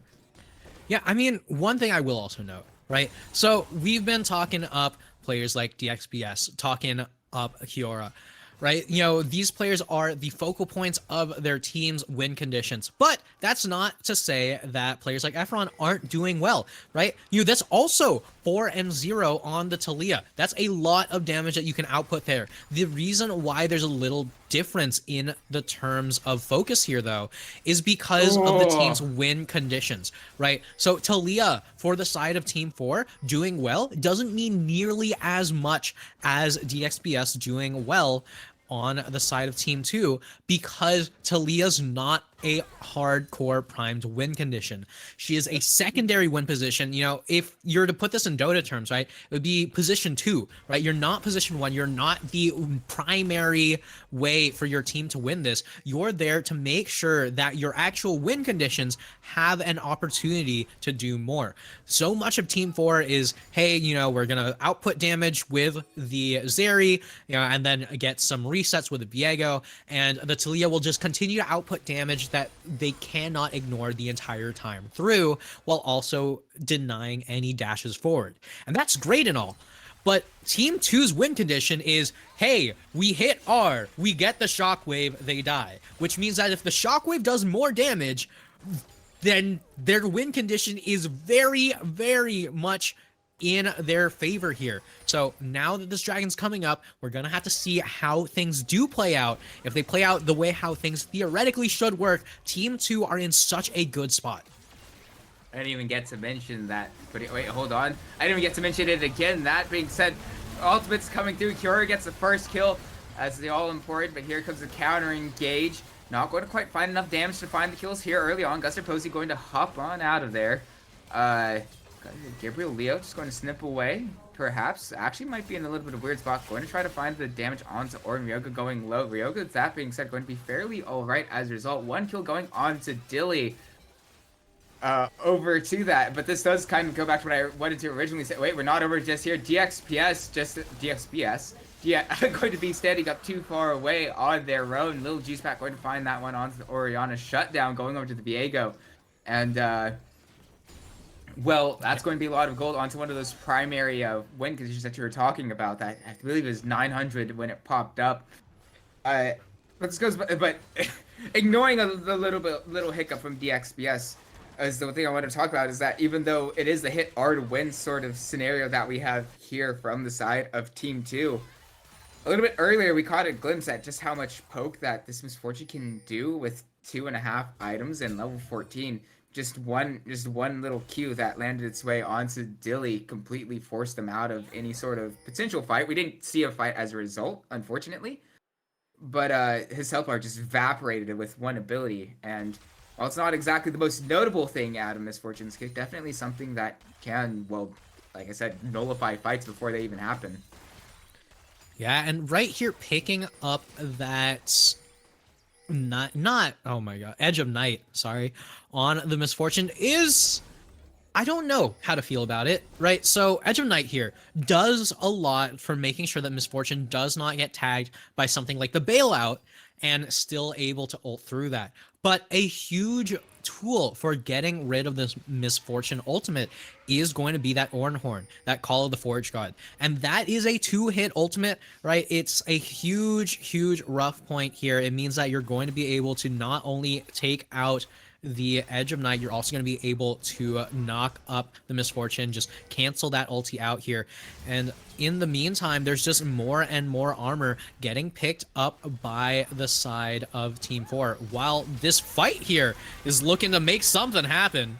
Yeah, Dragon Ball Durag going to look like it's going to call an ambulance, but not for me. Little Juice Pack stays alive for now, and as it comes through, won't quite matter as DXPS does a lot of damage in return, so 2 for 2 to start out this fight. So what looked like for initially a very strong Team 4 fight, they will have Kiora still, they will have DXPS getting that extra movement speed onto Orin, the lethality not going to do much there. That being said, Efron's going to have to just hightail it out of here. Gabriel Leo hopping over. Gabriel Leo finding the kill onto the enemy, Talia, and a lot of gold there from the shutdown going onto the Squin. So, overall, yeah, once again, calling the ambulance for not for me is the theme of that fight. Dilly, though, getting awfully low. One shot away, potentially. It's going to hop away from that one. Going to be okay for now.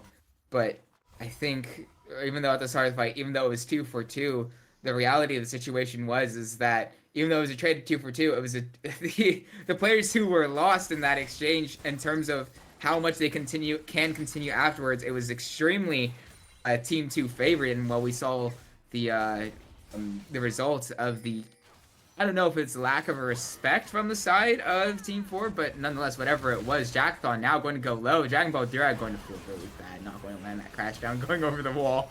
Honestly, actually, return damage quite significant here from a little juice pack, but just going to be worried away from the rest of Team 2. Yeah, Team 2 just honestly trying to push their lead, trying to make things happen. And a lot of the times you can see it really starts to work out. You know, Kiora with the auto attacks, it's not all about that ultimate from the Misfortune. When you've got this much lethality, you can just walk up and start popping people. But you have to be super careful because look at that hostile takeover from Jackthon. You pretty much had Kiora just instantly turn around and pop one of their teammates. It's a double-edged sword, right? When you've got a super fed 80 carry into a Renata, and if that 80 carry doesn't pick up a cleanse, then it means that you could be in a ton of trouble. So Kiora needs to make sure to be dodging out on these hostile takeovers, or it could mean disaster for their team here. Meanwhile, there we go. There's the thing that I wanted Kiora to pick up. That's the Grudge. So Grudge here going to be able to add on a ton of armor penetration, means that Ryoga no longer can just ignore the Misfortune, has to worry about Misfortune damage quite a bit here. I honestly like this a little bit more than the Edge of Night due to the absolute damage output that you're required to put out on this team. Remember, your win condition here isn't to just have the ultimate go off. Your win condition is to do damage that the enemy team cannot ignore. So if you're in the right spot at the right time, it's not even a matter of getting that Edge of Night to keep you alive here. It's a matter of putting out that damage, and you can see all that damage. Like, look at that. Yeah, Jackthon just removed from this fight. No chance for the side of Team 4 to even contest this. Not necessarily as a result. It's a lot of preparation from the side of Team 2 to completely just make that whole bottom half of the map completely blind with the side of Team 4. That being said, it's a lot harder to walk in without your Renata beside you, down a man, and just going to have to concede that third straight dragon going over to the side of Team 2, and now on Soul Point, despite giving up the first two Drakes and a recurring point. That rolled on DXBS in a bit of a questionable spot. That's going to be the Baron picking up the kill, surprisingly. Little Juice Pack going to get the reset here, gets a few slows, and now here comes the rest of Team 4. That being said, Kiora going to find the kill onto the enemy jungle. Little Juice Pack going low. That being said, the rest of Kiora's team's also completely gone. With Gwen being in the bottom half of the map, hitting up a solo kill actually onto Ryoga, a bit off screen there. And so honestly, both teams probably, just walk away after that. No real contest in and around the Baron, but it is in fact a genuine point of contention. But if Gabriel Leo allowed to just exist in the spot half of the map on their own for now, clearly showing that they have the strength at this point to not only push out Ryoga here on the Ornn, but get that solo kill, is something that will be a thorn in the side of Team 4, especially with that Baron now being available. Definitely something that the side of Team 2 can work around to just open up this game a bit more for them around the map. Yeah, but Team 4 need to make sure to slow down this game a little bit because, Team 2 have opted for that wombo composition. It does work its wonders in the mid game and late game. Yes, you can just pop an entire team, but when you got an Ornn on your team, you can always play for those Ornn items, right? And with the Viego, with the Zeri, you got so many champions that are going to get more and more value the later that this game goes on. Talia, definitely not a champion to scoff at either. You have so much control on those side lanes. You got that Weaver's Wall for cutting off a lot of these fights. If you can catch out DXBS without a flash, it can mean so much here. And as the game goes on, if you can keep the gold advantage just at this amount, right? Around 5k, it'll work out just fine. Bullet time, not gonna let it happen though. Find Jackthon there, and I was going to say about these fights with Kiora is that since a lot of their damage in these team fights are going to come through that bullet time, that does make you stationary, which does make you a fairly easy target. But I guess it won't, especially for the hostile takeover from Jackthon. But I guess if that's going to be an issue, you just get rid of Jackthon, I guess. That's certainly one way to go about it. Not what I quite expected to see, but with how fast that health bar was deleted, Baron going to be claimed for the side of Team 2. Going to try to find a little bit more, perhaps. They definitely can do it, especially with the extra pressure from Gabriel Leo in the side lane. Though I don't believe they'll find too much, at least for now. Yeah, meanwhile, just going to continue to farm up in this side lane and continue to look for little juice pack as Team 2 walk up as this continued death ball composition here. You got so many members that you have to be worried about. You have the ultimate available from the side of the Orianna and the Rel there. Vi does not quite have the ultimate just yet, though, so you're going to have to worry a little bit. Trying to find a way in there. Won't be finding much. And now as the rest of the side of Team 2 come to collapse on this bottom lane, it's looking a lot more difficult for the side of Team 4 to find it, especially as Ryoga goes down to about health to start off this fight. Efron will drop the Weaver's Wall to try to find anything. That being said, bullet time will come through. Horn will find its way berserk onto Kiora. Dilly actually will find the kill to Lester Posey. Not Lester Posey, not the catcher again. But I was talking about resets coming through. What I was talking about earlier was the hostile takeover landing onto Kiora, and as a result, Kiora completely taking away the health bar of DXBS.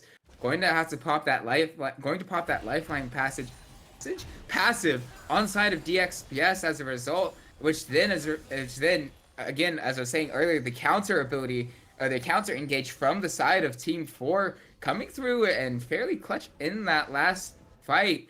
And with Dragon coming up in 10 seconds, we might just have a double soul point for this one. Guster Posey, though, going to have that kill cooldown low enough to maybe to where it might not be so free for this to be taken from the side of Team 4. Oh? Well, I say that actually DXBS going to have to flash away, so perhaps it is. That being said, you can never rule them out with DXBS being alive and how many tools they have available to find a way in here. But I would suspect that this will be a 3-for-3 Dragon score here at around 35 minutes in.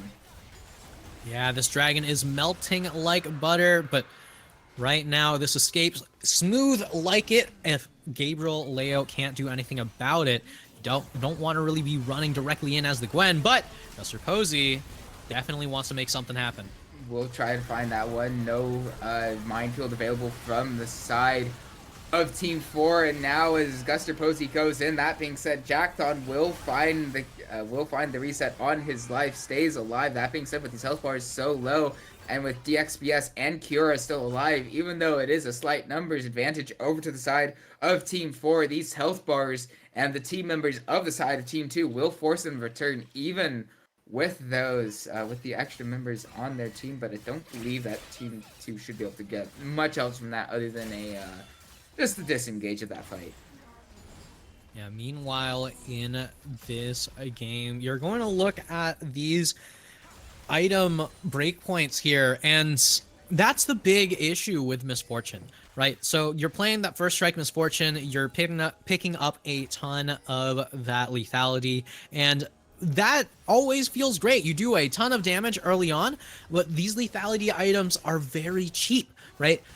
The Misfortune's already at full build, already fully completed all of their items here. Meanwhile, DXBS still looking to pick up that death cap, still looking to pick up another item on top of that one, as Gabriel Leo also still looking to pick up 2 more items. This Misfortune is very fed, but being the first one to be completely and totally full build, still not quite what you want to be seeing from your AD carry when you're far from fully closing out the game, right?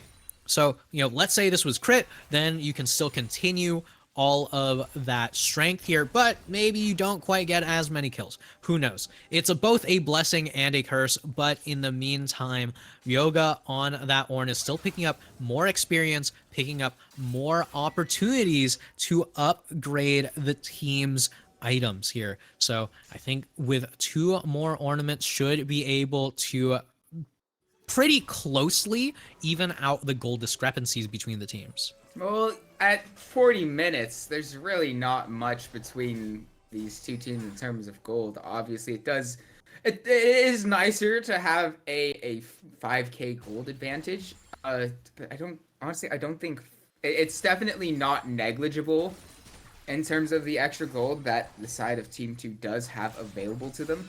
But it's certainly not feeling as bad as it would like 8 minutes ago, where it was more or less slightly the same, slightly less, but I would say at this point the 5k gold difference not nearly as bad as it sounds.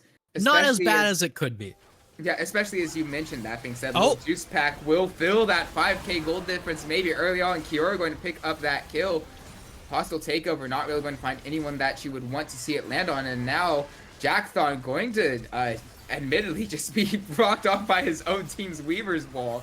And now Efron going low, Efron going down. Kiora does pick up that kill. Kiora is legendary. One thing I wasn't quite able to get to in that fight before... No, she sold the boots. Never mind. Before that, Ornhorn does come through, trying to save this fight as much as possible. Ryoga getting into the middle of it. Doesn't quite do as much damage to really care. Now getting shredded as is the only target available. Kiora going to pick up yet another kill. And, well... Earlier, I was going to mention how this Misfortune did give up the change of boots for the Swifties, and I like that idea, but really at this point, it's just going to be the game taken by Team 2 as they pick up their second game in this showcase. But, yeah, never mind about that idea about Cure, because, once again, I guess the original plan of the Swifties didn't quite matter at the end of that fight. Kiora going to pick up that triple kill to close it out, and it will be Team 2 once again. Maybe not as convincingly this time as they did in Game 1, but nonetheless go to 2-0 in this Trinity Titan Divinity. I portmanteaued it there. Yeah, I mean, either way, right? So it's a huge performance coming out from Kiora, and so much work, so much synergy from the side of Team 2, right? When you've got a very simple hit R composition, it becomes very difficult to mess up. I love that draft. I love their plans here. Deciding, hey, you know what? I could use a little bit more gold, pick up 6 items here. You got the W passive from the Misfortune to work just as well. So it also shows you that Team 2 isn't just a one-trick pony. They've got more opportunities to work with. They've got more team compositions to work with to make work for them. And in the end, they're going to be picking up a second win here in a row. So don't go anywhere, because game number 2 and game number 1 were absolutely a blast to watch. So we want to see game number 3. So make sure to stick around.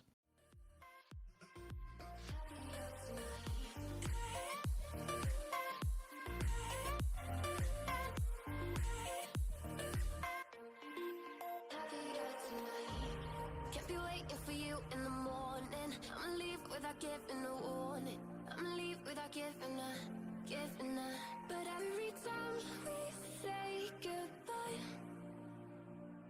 we all know that it's a lie. Now I'm all alone, 'cause you never show. You say you will, but then you don't. Let's go.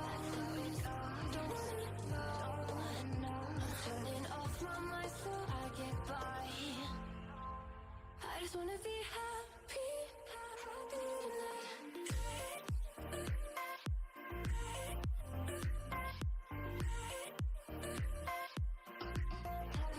tonight.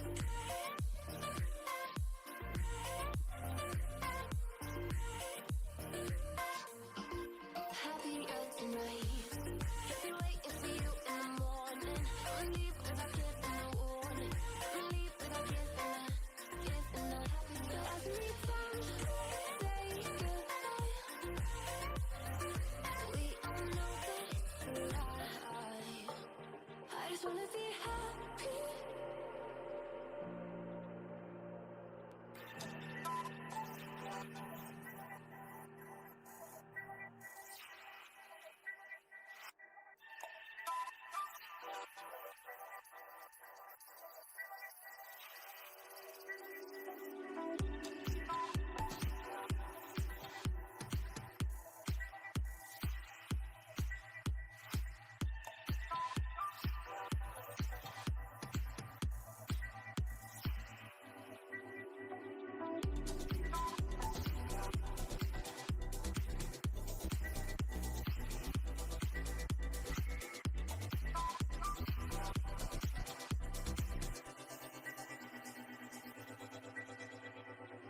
Voices going through my head. These voices telling me what I said about you, about us and what we do.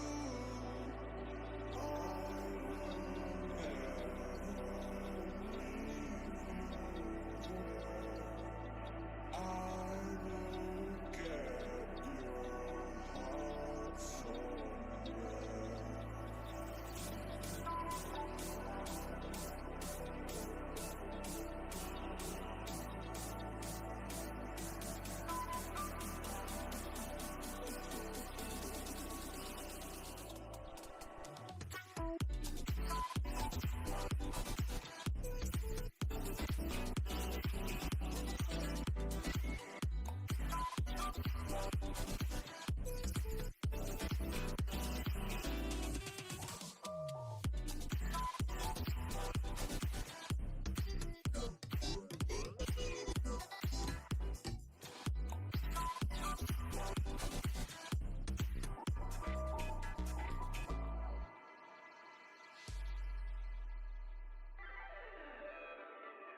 Voices going through my head.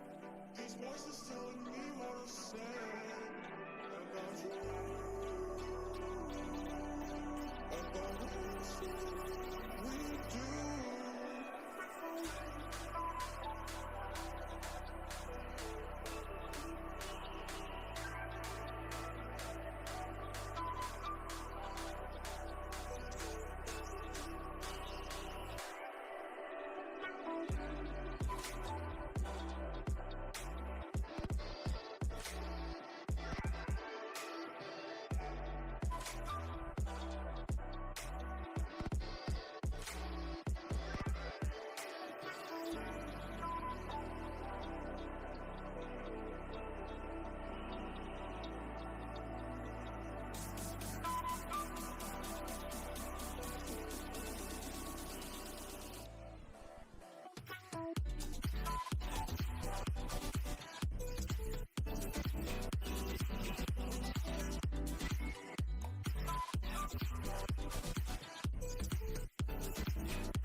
no alibi.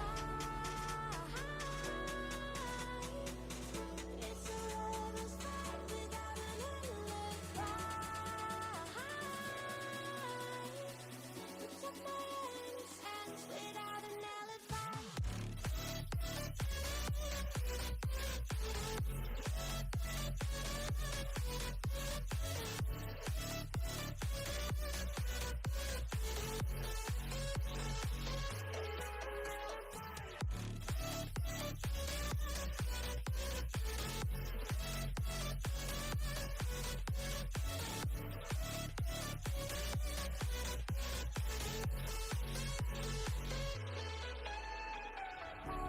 Smoking gun, you got me on the wrong beat. All that will come, we're out up till dawn.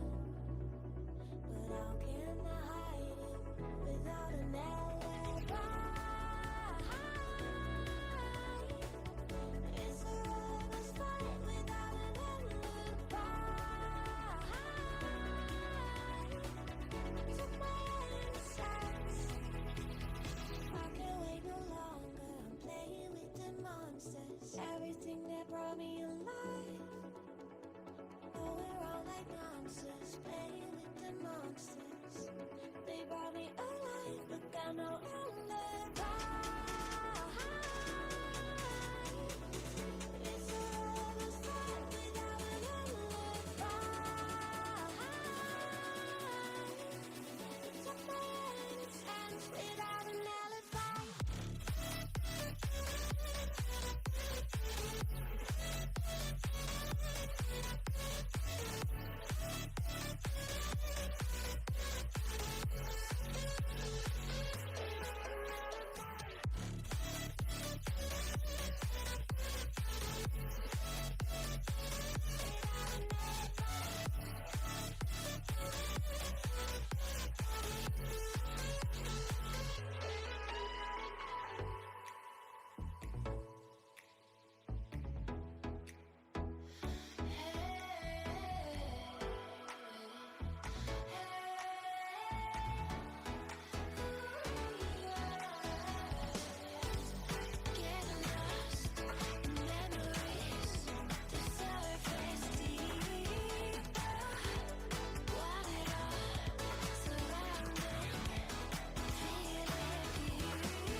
Showing off, don't wanna have to wait tonight.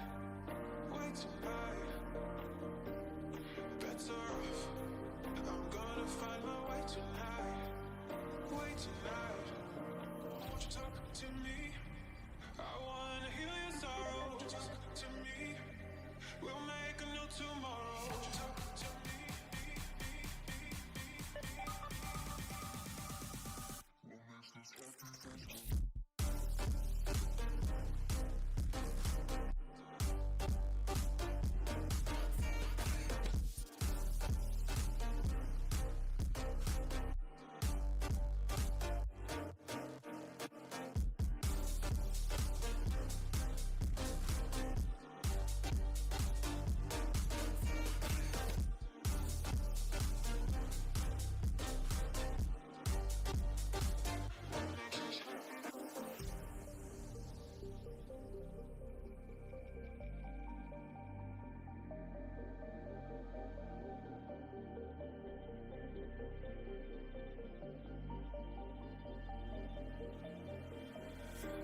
Showing off, don't wanna have to wait tonight. Wait tonight. Better off, I'm gonna find my way tonight. Wait tonight. Won't you talk to me? I wanna heal your sorrow. Won't you talk to me? We'll make a new tomorrow. Won't you talk to me?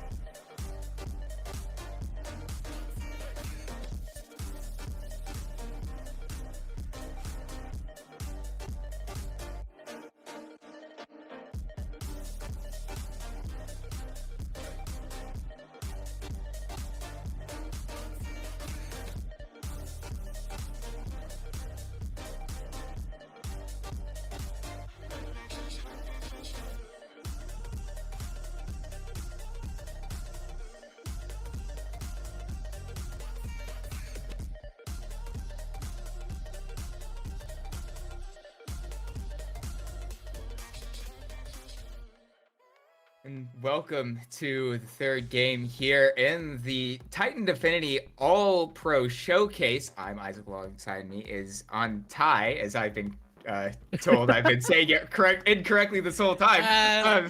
Who cares? Who cares? We're anti. You know, if we're just raising anti. I don't. Right? You know, either way. The Whatever point it is matters. The point that stands is that we're here to have a good time, and we have been having quite the good time watching some of these teams. I mean, Team 2 has been killing it throughout the entirety of this tournament so far. This showcase, right? It's all pro, right? You know, it's all in good fun, but man, these players are here to have fun through winning, as you've said time and time again, Isaac. Right? It's a lot of it is just, hey, you know, I want to have fun, but also winning is really fun. Meanwhile, Team 3 have finally taken the rel off the table, right? Dragon Ball Dog's rel has been so instrumental every single one of these games, so it's going to be another one of those opportunities taken off the table. And the Seraphine first pick blue side is the option here for Team 3 here. I know you like yourself a little bit of Seraphine, Isaac, so I don't actually. I just think okay, I was just that combo. Okay. Honestly, hate that champion. But the interaction with Misfortune and like the press E and then everybody presses E and then everybody's stunned is kind of funny. I don't know why. Definitely. I see it and it just gives me off. That being said, what else isn't so funny? Blitzcrank! We're gonna crank it up! Oh man, absolutely a funny as hell champion. You could miss every single hook, but it only takes one to swing the lane, to swing the game here. And the Alistar pickup means that the Blitzcrank is not a free pick here. It's not just going to be the Seraphine getting picked off every single time. It might be the Seraphine bot APC. And we have the Lux in response here, so it's not going to be the opportunity to get a Seraphine Lux. And I mean, with the Alistar, it's not really a denial pick here. It's a lot more just indexed into that, hey, we want the Lux pick here. Now, one thing that I do think that Team 3 has to take off the table is the Talia. With the Lux on board, sure, yes, Lux does do quite a bit in that mid lane. It might still be something spicy in that bot lane, but Volibear Talia has been such a strong combo throughout the entirety of this series that I would be hard pressed to see a Talia not have any sort of presence in this game, because let's be real, I actually just really want to see a Lux APC. I think it'd be really funny. Not only would it be funny, it's also honestly not that terrible. Obviously not great. I'm not going to be like, oh guys, secretly Lux bot lane is actually super OP. Let's not kid ourselves. I definitely think it has a sneaky amount of power, and with Isa being shown, definitely not going to be the case. And I mean, could be Kaisa top. Let's crank mid. Kaisa top. Copium. we can hope, but probably not. Yeah. I understand the vision here from Team 2. It is going to be the Jace in the top lane, so it's likely not going to be the Volibear top for Gabriel Leo. Just going to hold on to that final pick here. And the Sejuani means you have to be so careful against the Echo, against the Jace. You know, these melee champions can help stack up that passive for the Sejuani E so quickly. You have to be really careful. And the Trundle pickup. All right, this is the classic counter pick. Guster Posey going to be holding on to that Trundle, I'm assuming, going to make sure that any time that the Sejuani does go in, if you proc the Aftershock, you pop the ulti onto the Sejuani. Once the subjugate gets going and the Aftershock falls off, Sejuani's stats were calculated to have been stolen during the Aftershock proc. So once her passive falls off, once the Aftershock falls off, she literally has negative armor and magic resist. Wait, actually? Yes. that is incredible. That's why this is the classic counter pick into Sejuani. Well, the one thing that you can do in order to counter that is take Hail of Blade Sejuani, so you don't have to deal with the Aftershock increasing your resistances during your passive being on you, right? It's a matter of mind games here, but if you are a Sejuani player, you have to know about this matchup. You have to know about this optional tech here, but at the very least you have to be wary that you could turn from a super tank into a super squishy health pool. I'm learning a lot of things today with the there's no way. The mind games. Wait, the mind games to flex Sejuani top to avoid Trundle, but then also wait, hold on. What is it? Wait. Pause. I know we're going to get into game, and we probably should not stay on the stream for so long, but the mind games to flex the draft the way it is. My goodness. Wow. Man. Fair play. I've been befuddled by this. So at least we get that Seraphine APC I asked for, but still. Yeah, no, like, what? I'll take it, but, sure. Man, we have got some interesting team comps on our hands, and this is what we've been asking for, Isaac. Welcome to All Pro. Welcome to the memes. And here we go. Gonna be heading on to the Rift soon enough here. Now,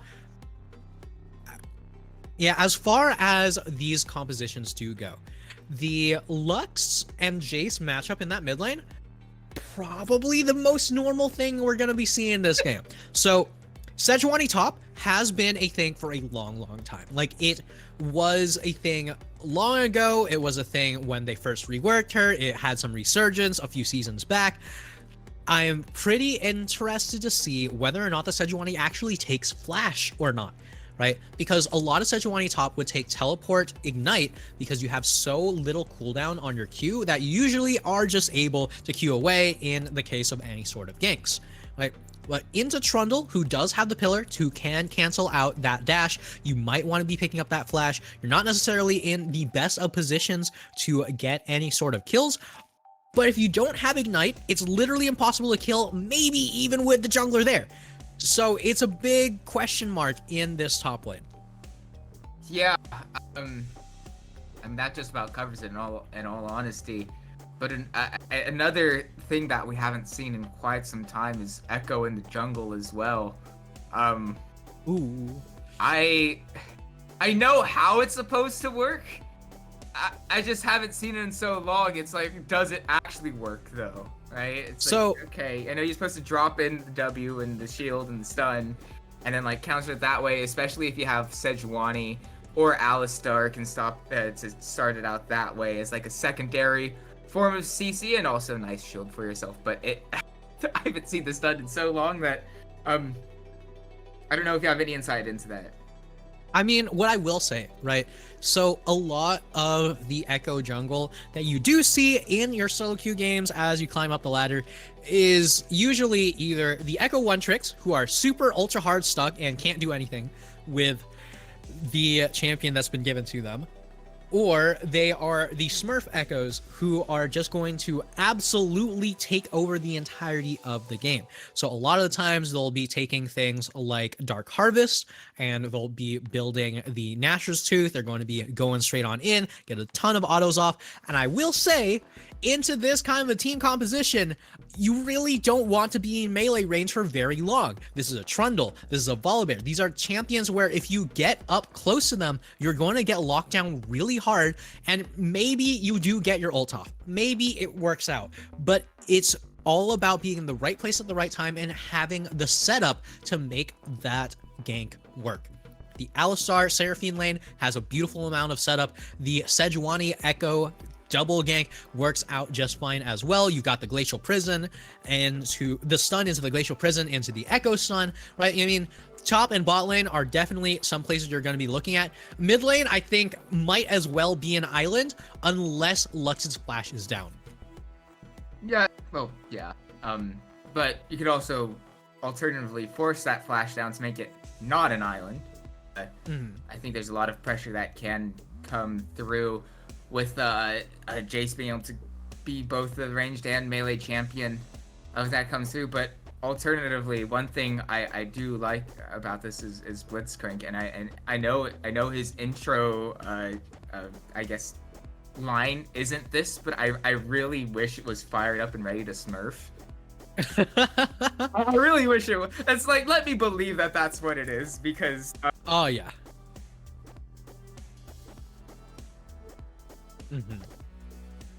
So, all right. So we're getting word from our producers that the spectator client did crash, unfortunately, but we did get it back. But we have missed the first 4 minutes of the game, so we'll be getting into the game just directly in the thick of things. I hope we haven't seen too much in terms of kills.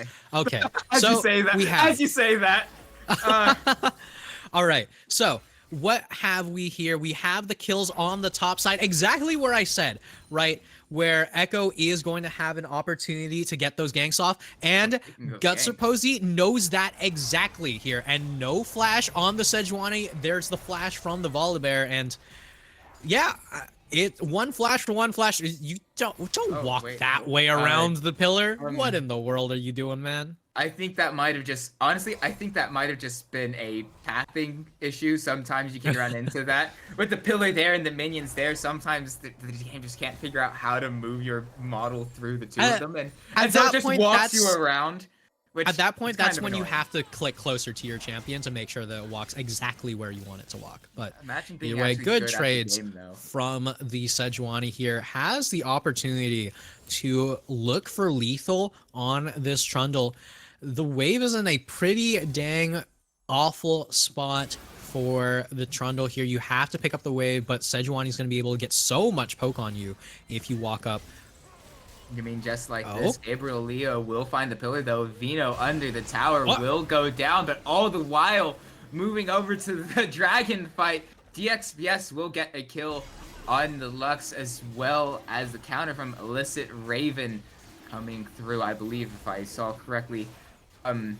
That being said, the most important thing is the positioning of this fight, and the fact that the Dragon Pit was now over to the available to the side of Team 3. So, you know, trade 1-for-1, and also solo kill going up to the side of this Trundle. A bit I don't know if disrespectfully might be a little bit too strong of a word, but definitely ill-advised. Said Dragon Ball Durag supportable combat there. Yeah, not quite, not quite. I mean, it's Aftershock versus Glacial. It's literally going to be the tank versus the one that slows you and walks away really fast. So, right here in this mid lane, we're just getting a few trades here and there. Nothing too crazy. Still have the flash on the Lux. Likely gonna get burned here. You say that, but it's a bit hesitant. Going to use it now will actually get away. It's, for a second there, I might have thought that DXPS may have just held it onto a little bit too long. But just knowledgeable of that dragon. That said, Dragon Ball Durag will see Finny there.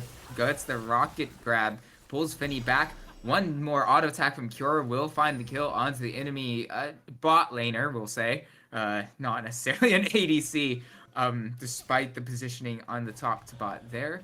All the while, though, we've got to fight over Scuttle Crab of all objectives. Yeah, Guts or Posey in this position definitely could be in a bit of trouble. Going to try to pick up what it is that they can here, but in the end, it's just going to be a matter of picking up what you can and not wanting what you can't have. This Echo going to slowly get more and more gold. You got the Scuttle Crab, you got all these camps that are available here. I mean, look at the jungle here. You've got the Grump, you got the Wolves, you got Raptors, you got Red Buff up.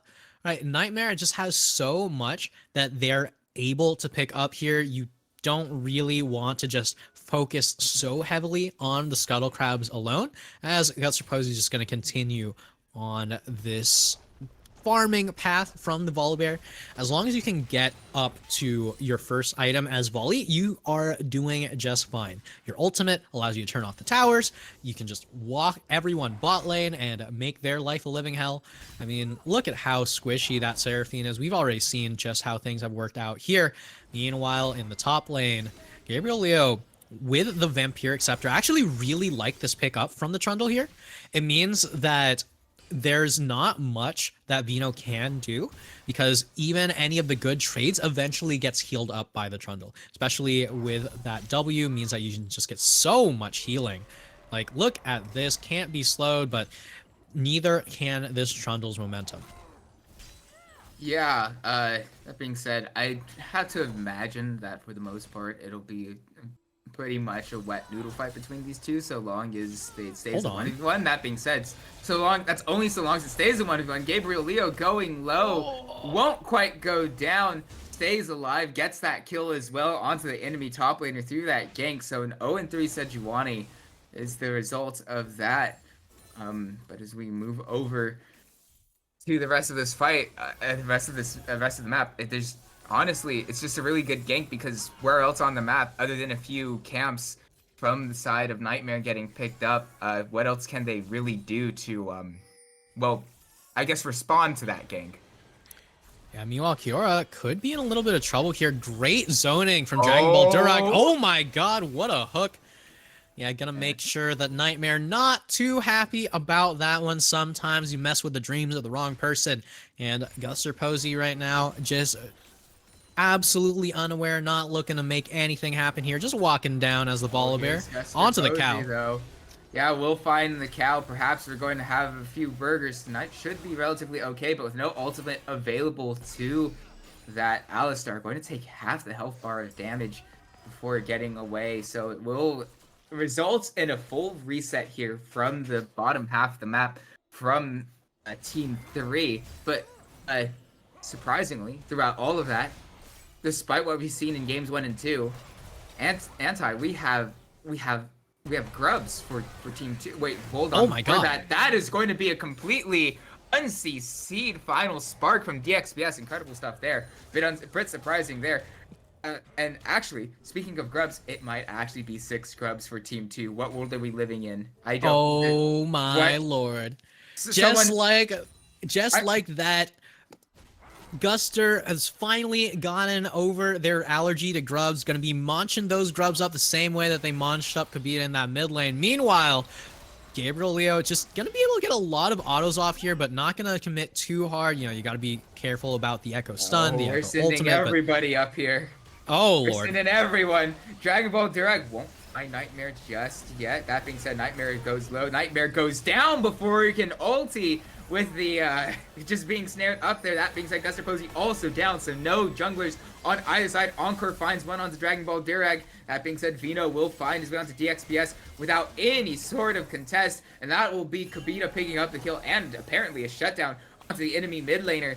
And as Kai'Sa finally arrives, it's only in support, as there's a distinct number and health bar advantage over to the side of Team 3, and they should be able to get the two of these crows.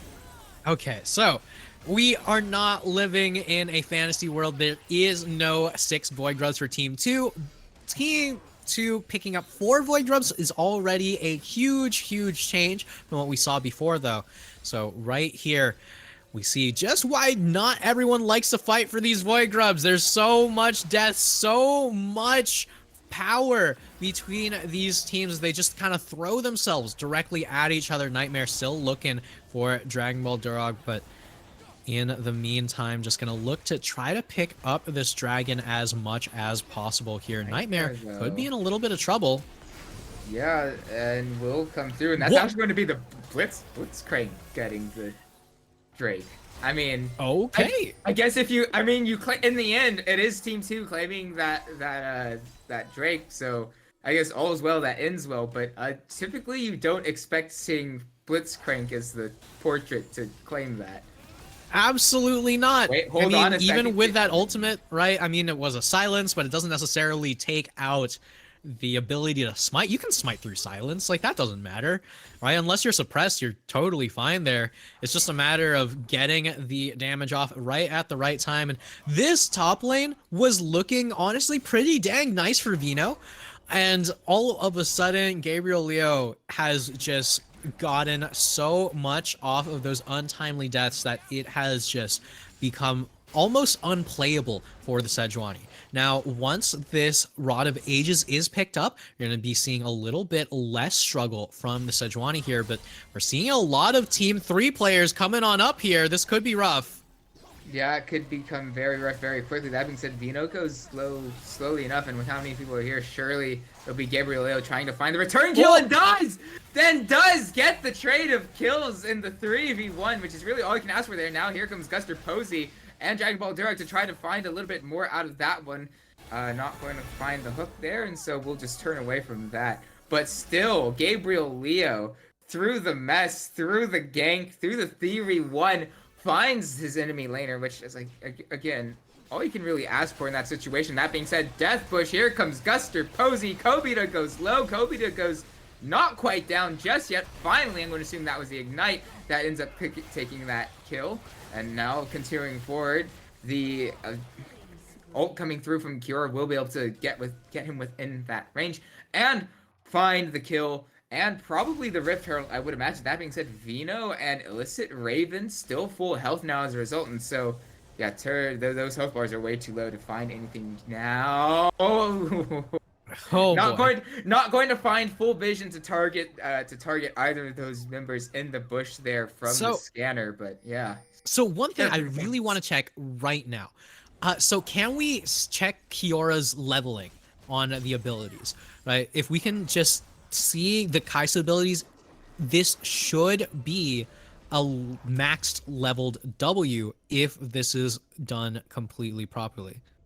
So max level W at level 10 at least. So okay, so right here, the big thing for Kai'Sa when you're playing with the inspiration, when you're going for the W max, is you only want 4 points into the queue, and once you get a hold of your elixir of skill, you should be able to put another point into the W. So you have 5 points into W at level 10, if I remember correctly. It's a very particular way to do it, but it honestly doesn't matter all that much. Just means that you can be in a pretty decent spot. I just really love the amount of variation on builds that Kai'Sa can do, but oh my lord. Though. Not exactly the target that you want. That being said, it will force a response from Nightmare, who, well, gets a little bit dangerously close, but then, again, I forgot that he's playing Echo, and he honestly probably doesn't care, even if he does get caught there. So, my bad. Yeah. Sometimes it works out, sometimes it doesn't. Meanwhile, Guster Posey picking up that Rift Herald, or more accurately, placing down that Rift Herald, means that we got towers going down across the map. First tower going down 16 minutes in is honestly unprecedented, especially when you got a 5k gold lead without a single tower being taken. 5 kills to 12 kills will do that for you. But in the end, Guster Posey going to be able to pick up a decent amount of gold on this Volibear. The fully completed Sundering Sky looks real nice in the inventory, as in the top lane, Gabriel Leo slowly building up towards that Triforce, going to try to continue to push out this top lane in a way that makes it so you cannot ignore that Trundle, right? Once you can pick up a Tiamat and you have the Triforce, you should be able to clear out these waves super easily and just completely demolish these towers. The single Vampiric Scepter allows you to stay in lane against champions like the Sejuani, and we've already seen just how rough that 1v1 gets. Nightmare. This is not a 1v1. Health. No, it's not. It's a 3v2 for now. That being said, teleport coming through from Finny. Nightmare going to get caught out, and with such a low health bar, will get stunned up. Guster Posey going to pick up that kill. Dragon Ball Durag will try to find another rocket grab here onto Illicit Raven, or at the very least, well, I was going to say get the knock up first, but does choose to go for that hook first. That being said, not a lot of damage nearby, and with the rest of the side of Team 3 closing in, they will wisely not follow up on that fight. That being said, with the numbers advantage and no jungler on the side of Team 3, this should be the third Drake going over to the side of Team 2, which would be their second in total. Dragon Ball Durag going to flash over the wall, trying to find Kobita. Very creative idea. That being said, the Kaisa will find a way in, does get that kill, does go on a rampage, and pick up their 5th kill of the game. Mountain Drake going to be claimed by the side of Team 2. All the while, Gabriel Leo not exactly what is that going to go? I don't know. Perhaps not exactly demolishing this top lane, still very much trading back and forth. I mean, that's the benefit of the Rod of Ages on the Sejuani. I will say, I've never seen a Rod of Ages Sejuani. Well, not never. I very rarely ever see a Rod of Ages Sejuani in the top lane. So I'm pretty interested to see how exactly it does work out. Meanwhile, Gabriel Leo just going to continue to be a pest in this top side. We've seen the press R compositions from Team 2, and this time it is very much just a 1-4 split comp, and this is Dragon Ball Durag will try to find Vino, but it actually might have just baited the rest of his team. Shut down, getting picked up by Nightmare, and now without the Kaisa, this should be Team 3's fight to take. There it is, double kill going over to Nightmare, 3-0. And for a second, I thought Dragon Ball Durag was going to be hero of that fight with how low those health bars were, but actually it just baits the rest of his team to run into what was a losing fight. Illicit Raven going to headbutt Pulverize in onto the enemy support. Grab may have actually just sentenced him to death there. That being said, too many tower shots are going to come through. Kobita going to get that kill onto the enemy mid laner from a lot of help from that tower, actually. And what was looking like a fight coming through with that, actually, hold on, Gabriel Leo is going to see Vino here, and just auto attacking. That should do damage eventually. Let's get the heal. Wait, no, hold on. We're finally coming through. Here's the damage we were looking for. Is it in time, though? There it is. First kill going over to the side of Gabriel Leo. Encore comes through, does find the charm. But here comes the rest of the team. Guster Posey is here. Gabriel Leo still at half health. And here's the rest of Team 2 to clean up this fight. They chase far too much for this troll. And they do perhaps a little bit, I mean, I guess we do a little bit of trolling, I suppose.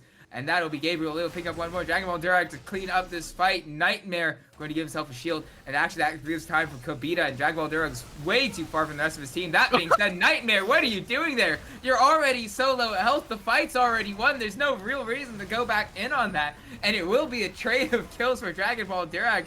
Perhaps on a bit of just overzealousness from Nightmare, especially now that there's no smite. I mean, it'd been difficult to contest it, but now it's just straight up impossible for the side of Team 3 to really steal away this Baron, and that will be the Nasher going over to the side of Team 2, and they will be able to walk away that scot-free. I think maybe with all five. I'm not sure if Dragon Ball Durag was alive to claim that. But either way, still massive from the side of Team 2, and there was, as a result of that very prolonged fight.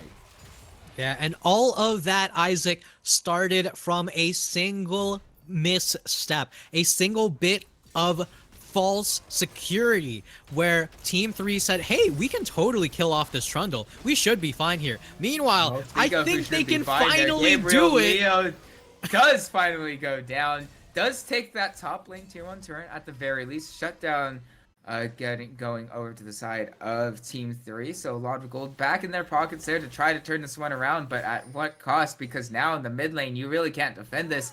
Mid lane tier 2, I mean, yes, you do get the kill onto the Fed Trundle, and you get all that gold into your pocket, but the rest of your map now is suffering as a result.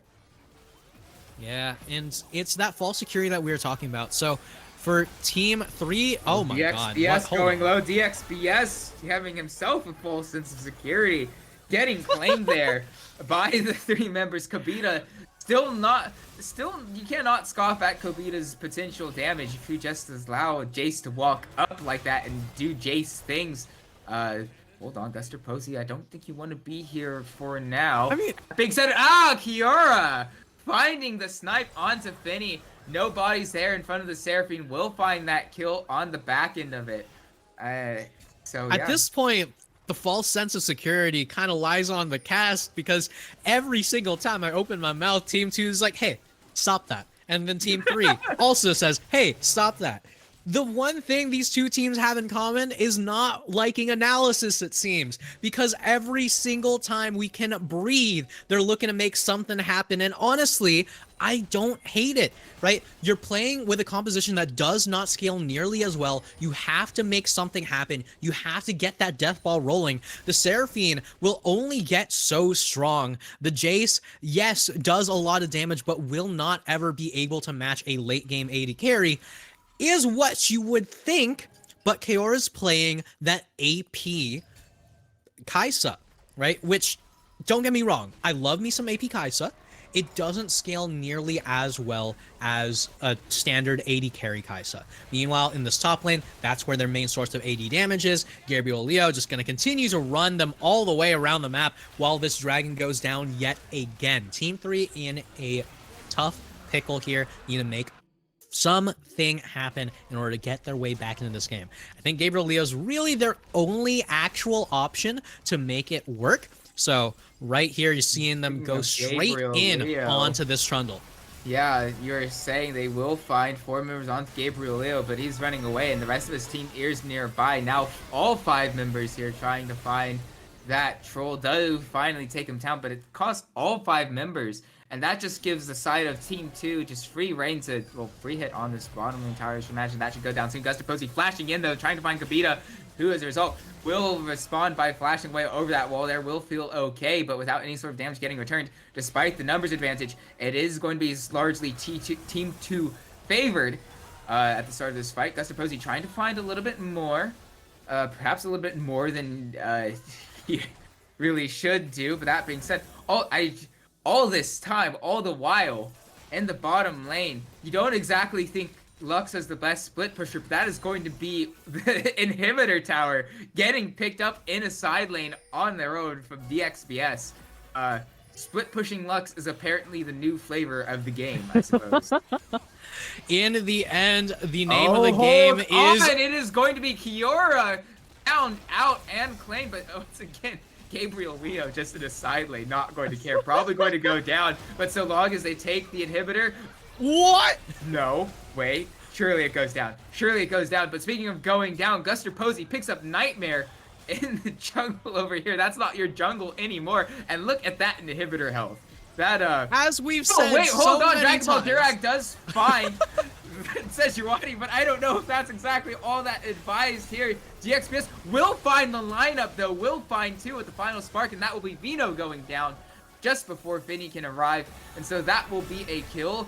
Getting claimed over. Encore will only find the Blitzcrank, who does in fact, bring over the Seraphine. That is exactly who you want to see hooked.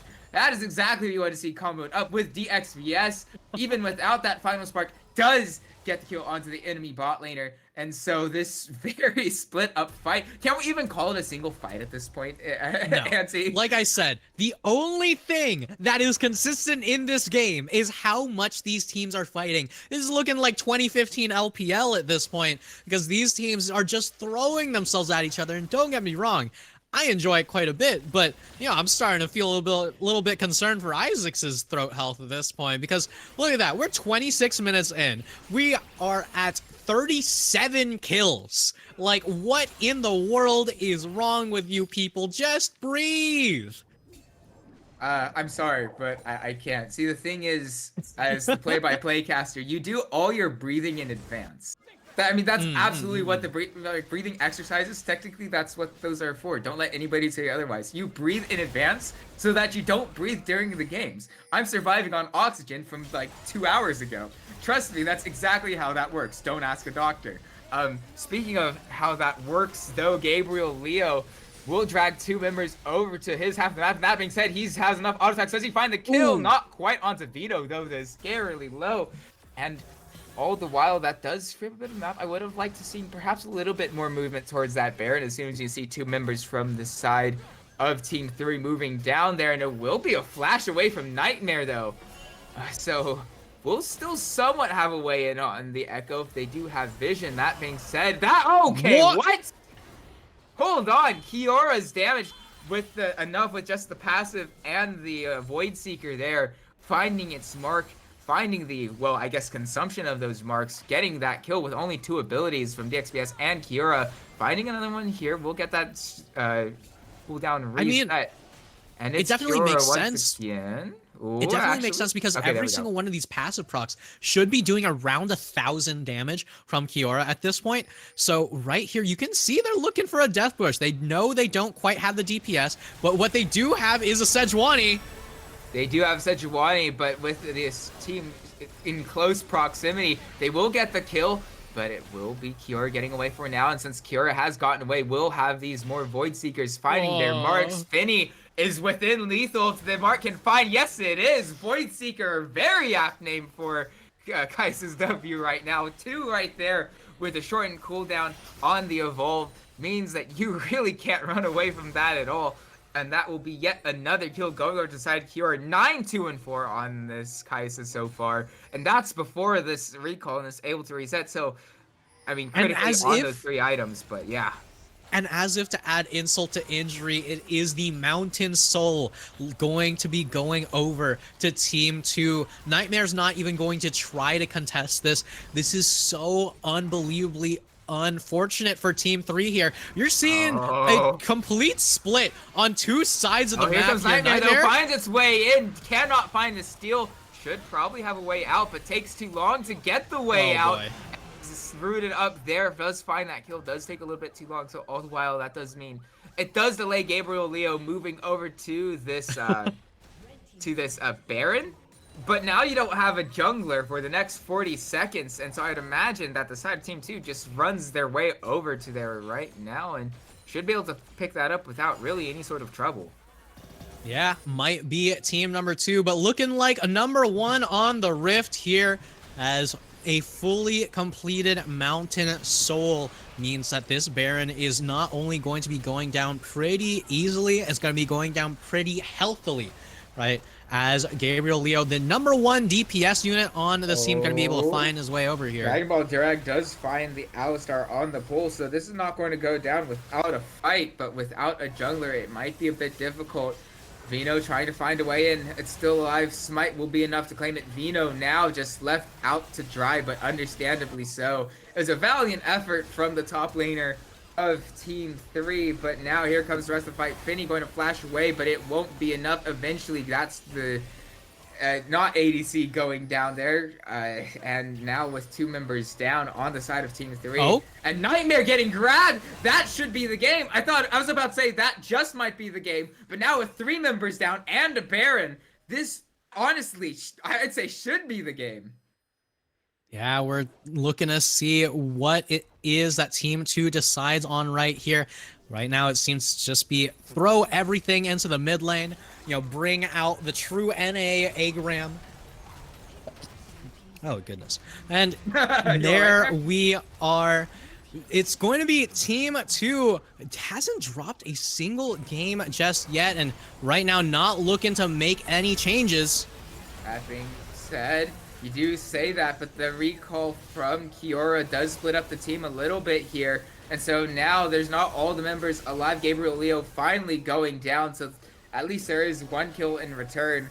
A bit understandable considering the... Oh, wait, no, I paused. Kiora doing Kiora things. AP, Kaisa finding these marks. Going to just hop in. Nightmare going to have to ult, but now is in an awkward spot as a result. Finding, not finding 3 will have to flash away from the rocket grab from Dragon Ball Durag. So now that Echo without an ult trying to... I mean, what are they going to do? This has to be a great flank from Vino. It just might be, but it won't find Kiora, so Kiora could keep running away just for now. But slowed down enough, shut down, going over to Nightmare. And the second one, Finny going to pick that one up for good measure. So I don't know why they're staying around there that long. It's not like you can end the game after the rest of your team recalls there. Yeah, I don't know. Yeah, who knows? Definitely not Team 2, as you get a little bit comfortable, you get lulled into that false sense of security, you walk up and you realize, wait, the game's not actually over. We might be ahead 12,000 gold, but if we employ the controversial 1 at a time strat, that might not matter. Meanwhile, Nightmare, this blue buff really doesn't matter. Do you want to be giving up your life for this? Apparently so. Apparently so. I don't did Nightmare even claim that? I think so. I think Nightmare actually did pick that one up. If you look over here, yes, Nightmare did manage to get that one small victory, right? I mean, don't get me wrong, it's definitely a good feeling to be able to get your own blue buff, but giving up your life for it, maybe not quite worth it. No, what are you talking about? Absolutely worth. That's when you hit all chat. All chat worth. As Nightmare. I mean, this is all pro. This is one of those few moments where I think that all chat should be enabled on broadcast, but at the same time, I don't always trust the players to be talking nice trash talk. You know what I mean? Like, trash talk is... It's an art. It's an art, right? It's a learned skill, right? Sometimes people are just mean, but skill that will be one charm lining up to DXPS, but not enough to really follow up on that. And so without any sort of tools available for this fight, Nightmare will be stunned and silenced, and the ult comes through. Will be able to return from that. But Vino now will be able to just hop out, flash forward from Guster Posey, trying to find a way in for the rest of this fight as his health bars are very low.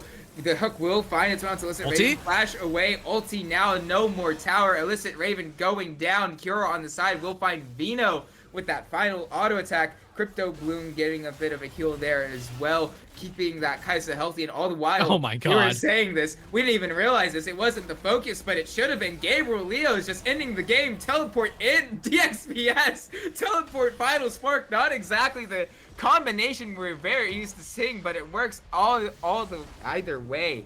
Wow, tongue twister there.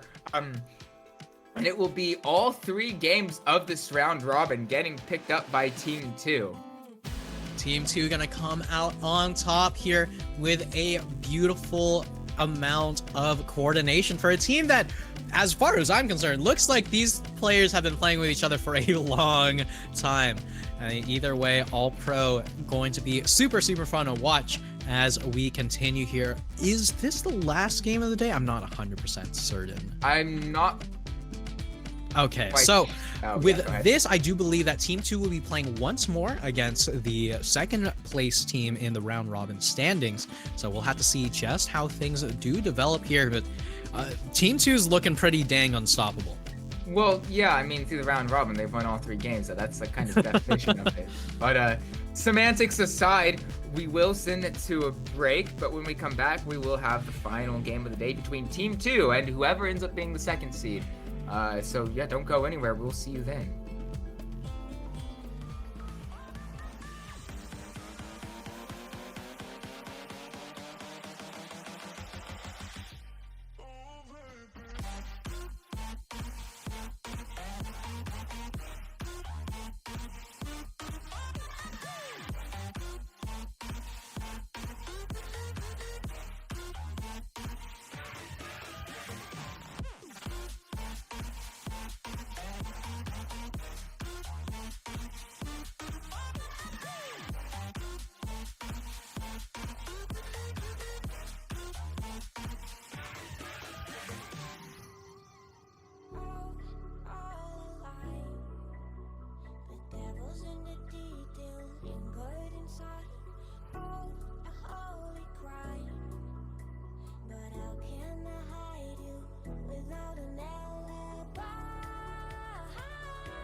found the wrong lead, all that will come. We're out till dawn. But how can I hide it without an alibi? It's a runner's fight without an alibi. Somewhere in the silence, I can't wait no longer. I'm playing with the monsters, everything that brought me alive. Oh, we're all like monsters,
was wrong to say I wouldn't change a thing, 'cause in the story of our lives, the best of times through color glass, time rolls on enough to let me move on past, but every little now and then it creeps on back to shade my smile.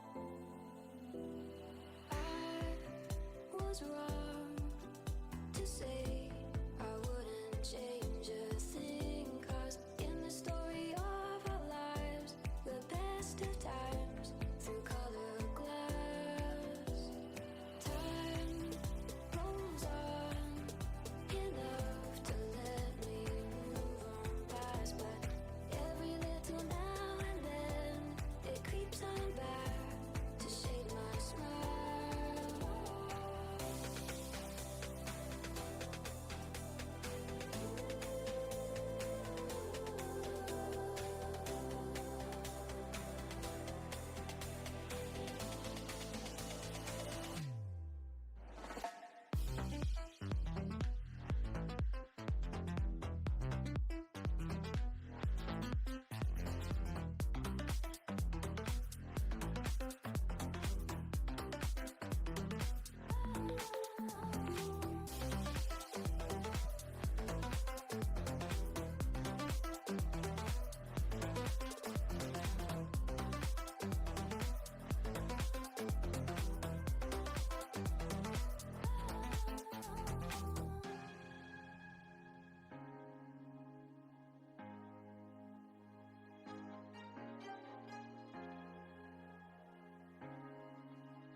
Some days there's no one else who loves me like you used to. Some days I'm not myself, there's no one I can turn to. And I know all the feelings that we shared are in the past. And I know your relationships are never meant to last. It might take some time, but I'll be alright. I'm moving on, moving on. I know times are tough, but I've had enough. I'm moving on, I'm moving on.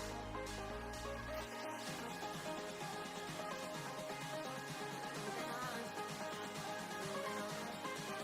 I know times are tough, but I've had enough. I'm moving on, moving on.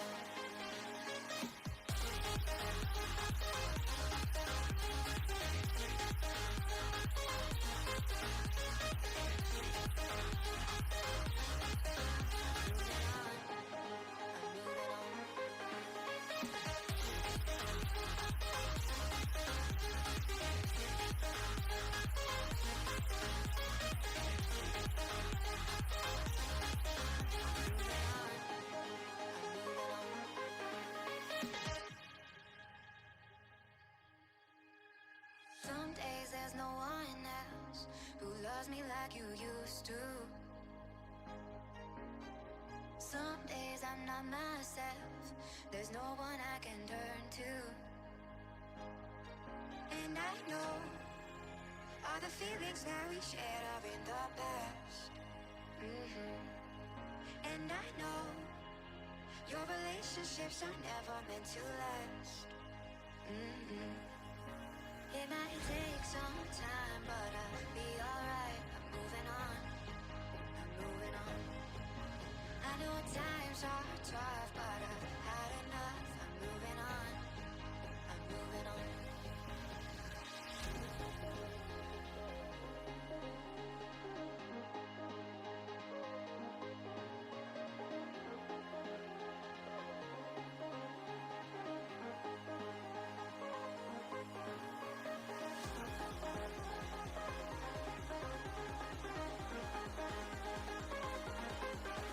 I know times are tough, but I've had enough. I'm moving on. I'm moving on. I'm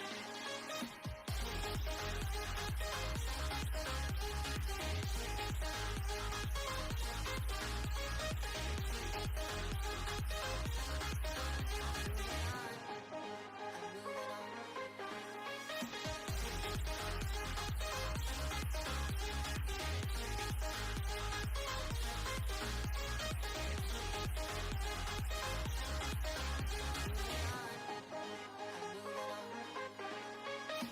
Talking to myself and I can't focus. Yeah, I'm broken. The door is closing. Wanna be a part of something more than this. I've lost control of it. Oh, seeing the stars reminds me of you. Oh, oh, oh. You left me with scars, but I know that one day you'll see it through. You see it through. You see it through. Eh. You see it through. You see it through. We gonna live forever, forever. The afterlife. We gonna live forever, forever. The afterlife.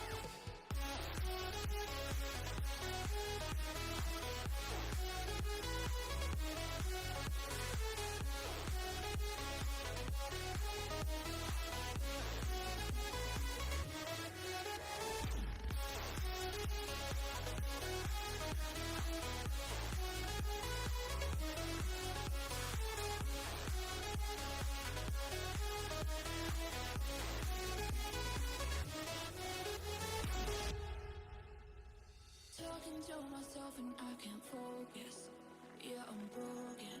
The door is closing. Wanna be a part of something more than this. I've lost control of it.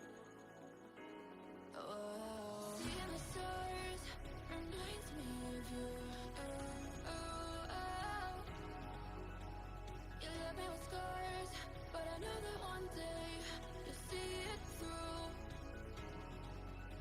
You see it through. You see it through. Eh. You see it through. You see it through. We gonna live forever, forever. The afterlife. We gonna live forever, forever. The afterlife.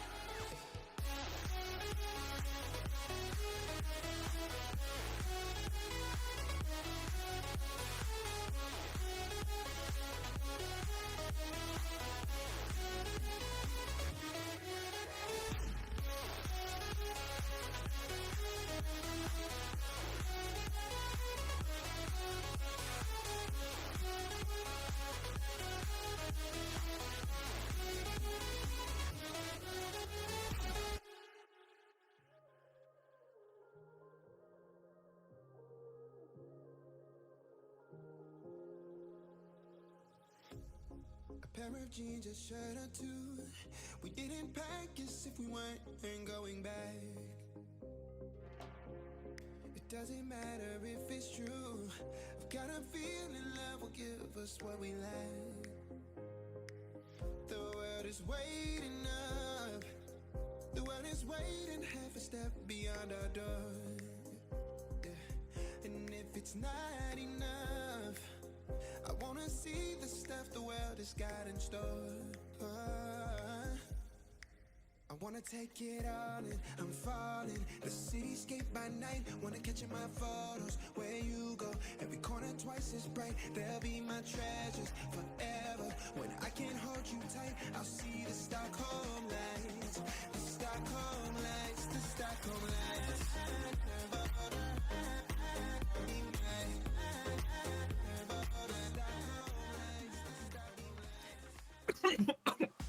Oh shoot.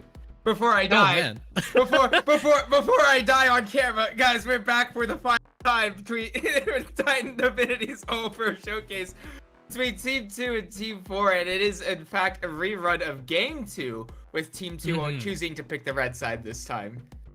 Yeah, last time around we saw some mad shenanigans. I mean, the Talia did not quite work out for Team 4 that time around. I mean, we loaded into this and like it seemed like you were the one who was drinking Tabasco right before the cast, but either way. No, I absolutely was. What are you talking about? No. Yeah, of course. Either way, Team 2 banning away Lil Juice Pack's Viego, honestly kind of interesting considering that the Viego really didn't do all that much the last time these two teams did face off against one another. Meanwhile, the Silas absolutely going to be taken away. No more of that Gabriel Leo Silas, and Ryoga likely not going to be getting to, not necessarily getting to, but likely not going to be opting to take the Kennen first pick or anything crazy like that. I think we're just going to get things pretty similar to how we had before is what I would say if there wasn't another first pick blue side Seraphine. Yeah, it's not exactly the most, and that is a bit even less common. Okay. Sure. I mean, I guess if you are the side of Team 2, a lot of their bans, especially in the game against Team 4 earlier, pretty sure all three of those were picks from Team 2 in Game 2. You can correct me if I'm wrong. But, yes, all three of them were. Yeah, so I guess it shouldn't be a shock that Team 2 do opt in to go something a bit different because, well, they literally have to. So, I think, go ahead. Okay. Well, okay. So, I don't like the Ahri pick here. So, the thing is, when you have the Seraphine, you can flex a Seraphine mid, or you can have it as a Seraphine APC. Now, because you see the Seraphine, that means, because you see the Ahri, we know for a fact that it is going to be the Seraphine APC, which means you have to have some sort of AD DPS. Now, that means that you're locking the Seraphine to play with a Senna. So, the Lux going to be banned away is honestly all right. Like, Seraphine Lux, I think is a pretty dang good combo, but you already have the Ahri there. You're just indexing way too hard into magic damage, so Team 4 is not going to be picking up the Seraphine Lux at all. The Malphite takeaway by Team 2 means that they're likely going to be looking for more physical damage over here. I still think that you have to just take away the Senna. Like, you drop a Senna there, that works out just fine. But the Malphite Fiora focus from Team 2 tells me that they have some shenanigans they want to make work in that top side. So right here, you're likely going to be picking up your support, and then you're going to save that last pick for top lane. It is going to be the Braum. So I'm guessing this is going to be the Seraphine Senna, and the last pick is a question mark that Team 2 is going to have the opportunity to counterpick. Yeah, absolutely. And I don't dislike Braum. There it is. Yeah, there it is. As you were saying. What a surprise. I don't dislike the Braum here, especially as you know, especially now that Seraphine is moving into that. But we'll hold that thought. Kled. All right. I mean, honestly, at this point, you just gotta go with the straight up comfort here. And we were told by the producer that Team 2 did miss out on their last pick, so we're going to be getting word as to what their actual last pick was. But let me talk about a little bit about the draft and why I'm not liking the Ahri where it was. So let's say you just take a top laner there, right? Where you already know you're probably going to be taking your top lane blind, right? It happens a lot. That's honestly something that would be just fine. You look here, top lane blind is going to be exactly the same, right? You're banning away support, you're banning away potential mid laners anyway, so you already knew you were going to take your top lane blind. So let's say you have the Seraphine, you have the Jarvan, you have a Kled. Now team 2 is like, okay, well now we know what we have to play around, and you know we're going to be using bans for other things.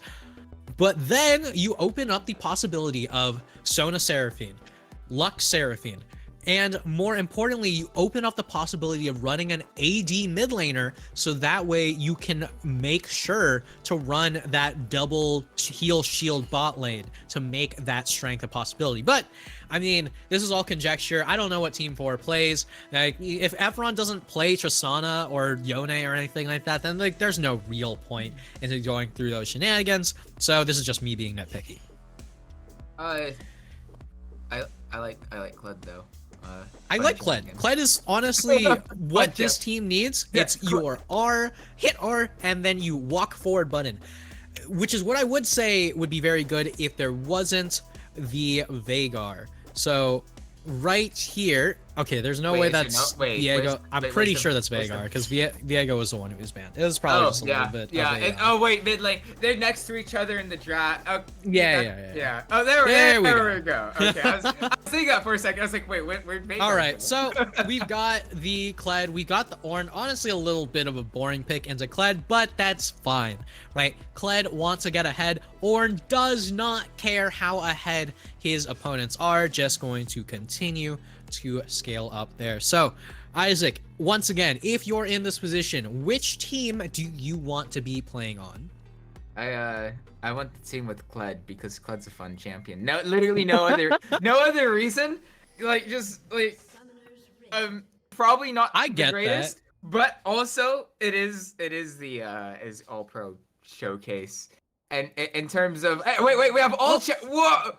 Honestly, I say let it rock. We keep the alt chat in. We dance in the mid lane. Okay, wait, hold on. Look at mid. Look at mid. Gabriel Leo, mid lane.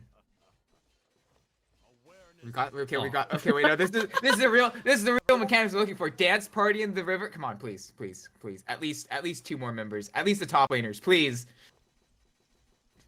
Okay, all right. Give me the top laners dance. Okay. Yoga dancing a bit. All right. Yeah, this is a good time here. But also, DXPS in this top lane, definitely a little bit interesting here. I would not be surprised to see Gabriel Leo or Kiora just decide to mess with things a little bit. Yeah, there's the first strike. Yeah. I saw that one coming. Yeah. I mean, yeah, I agree with you, Dilly. Come on, where's the thing? I get it. You do have first strike, and like the temptation is there, and I don't blame Gabriel Leo for not giving into the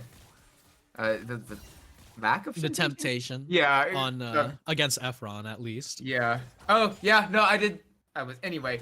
Linguistics aside. It is honestly that's kind of, I gotta agree with Dilly Command. Come on, like yeah, come on, like that's gotta be a bannable offense. Either way, Kiora right now on the first strike. Caitlyn, honestly, a pretty interesting choice here. Once again, we're going to be seeing the first strike as a favorite of Kiora is just going to be picking up the lethality Caitlyn. I'm pretty confident is what things are going to be, because the only real tanks that you're going to be needing to bust does happen to be the Kled. I don't know for a fact whether or not the Jarvan's going to be going tanky, but it's likely just going to be straight bruiser, right? So either way, being able to pop the Seraphine, being able to pop the Senna is much higher value. And also, when you're going lethality, you do have the opportunity to pick up the Serpent's Fang. So it definitely does make a lot of sense to be going for this kind of an option. But I don't know. First strike into Seraphine and Senna still is just asking to get your first strike constantly procced. Yeah, it seems like there's just too many. Oh wait, hold on. Mid lane though, little Juice Pack will try to find Gabriel Leo going low. Will flash away from the charm, and now here comes the counter gank. Efron going low. First blood, Gabriel Leo, and now Juice Pack's going to have to hightail it out of it. That being said, Ryoga going low should be able to remount just about now. now with those abilities back on board, gets the bear trap on a stick onto DXBS, but won't continue with that. That being said, most importantly, first blood going over to the Veigar and Gabriel Leo in the mid lane. Yeah, Gabriel Leo gonna be able to pick that one up due to great plays from the jungler here. I mean, look at isn't Guster. done though. There's no vision. They don't know he's here. Here comes the bear from behind. Flash. Well, I guess bear slap, but not exactly the form. It's a bear slap. Dilly going to take quite a bit of damage though. You're going to continue to push the issue here. Not going to continue that after the wave collides and will not accidentally take. Oh wow, voice crack. Will not accidentally taste. Well, I guess not taste a tower shot either. But either way. Either way, it works out well for the side of Team 2, and these players have been winning every single game for a reason. I mean, at this point, I feel like if you're Team 4, you just get kind of quiet in all chat. I don't think we need to be seeing that chat anymore. It's probably just going to be all pings from here on out here, as once again, DXBS just going to continue. The chat! No, it's understandably, that's probably for the better, but yeah, I mean, it's just gonna be like, hey, someone bought an Oracle lens.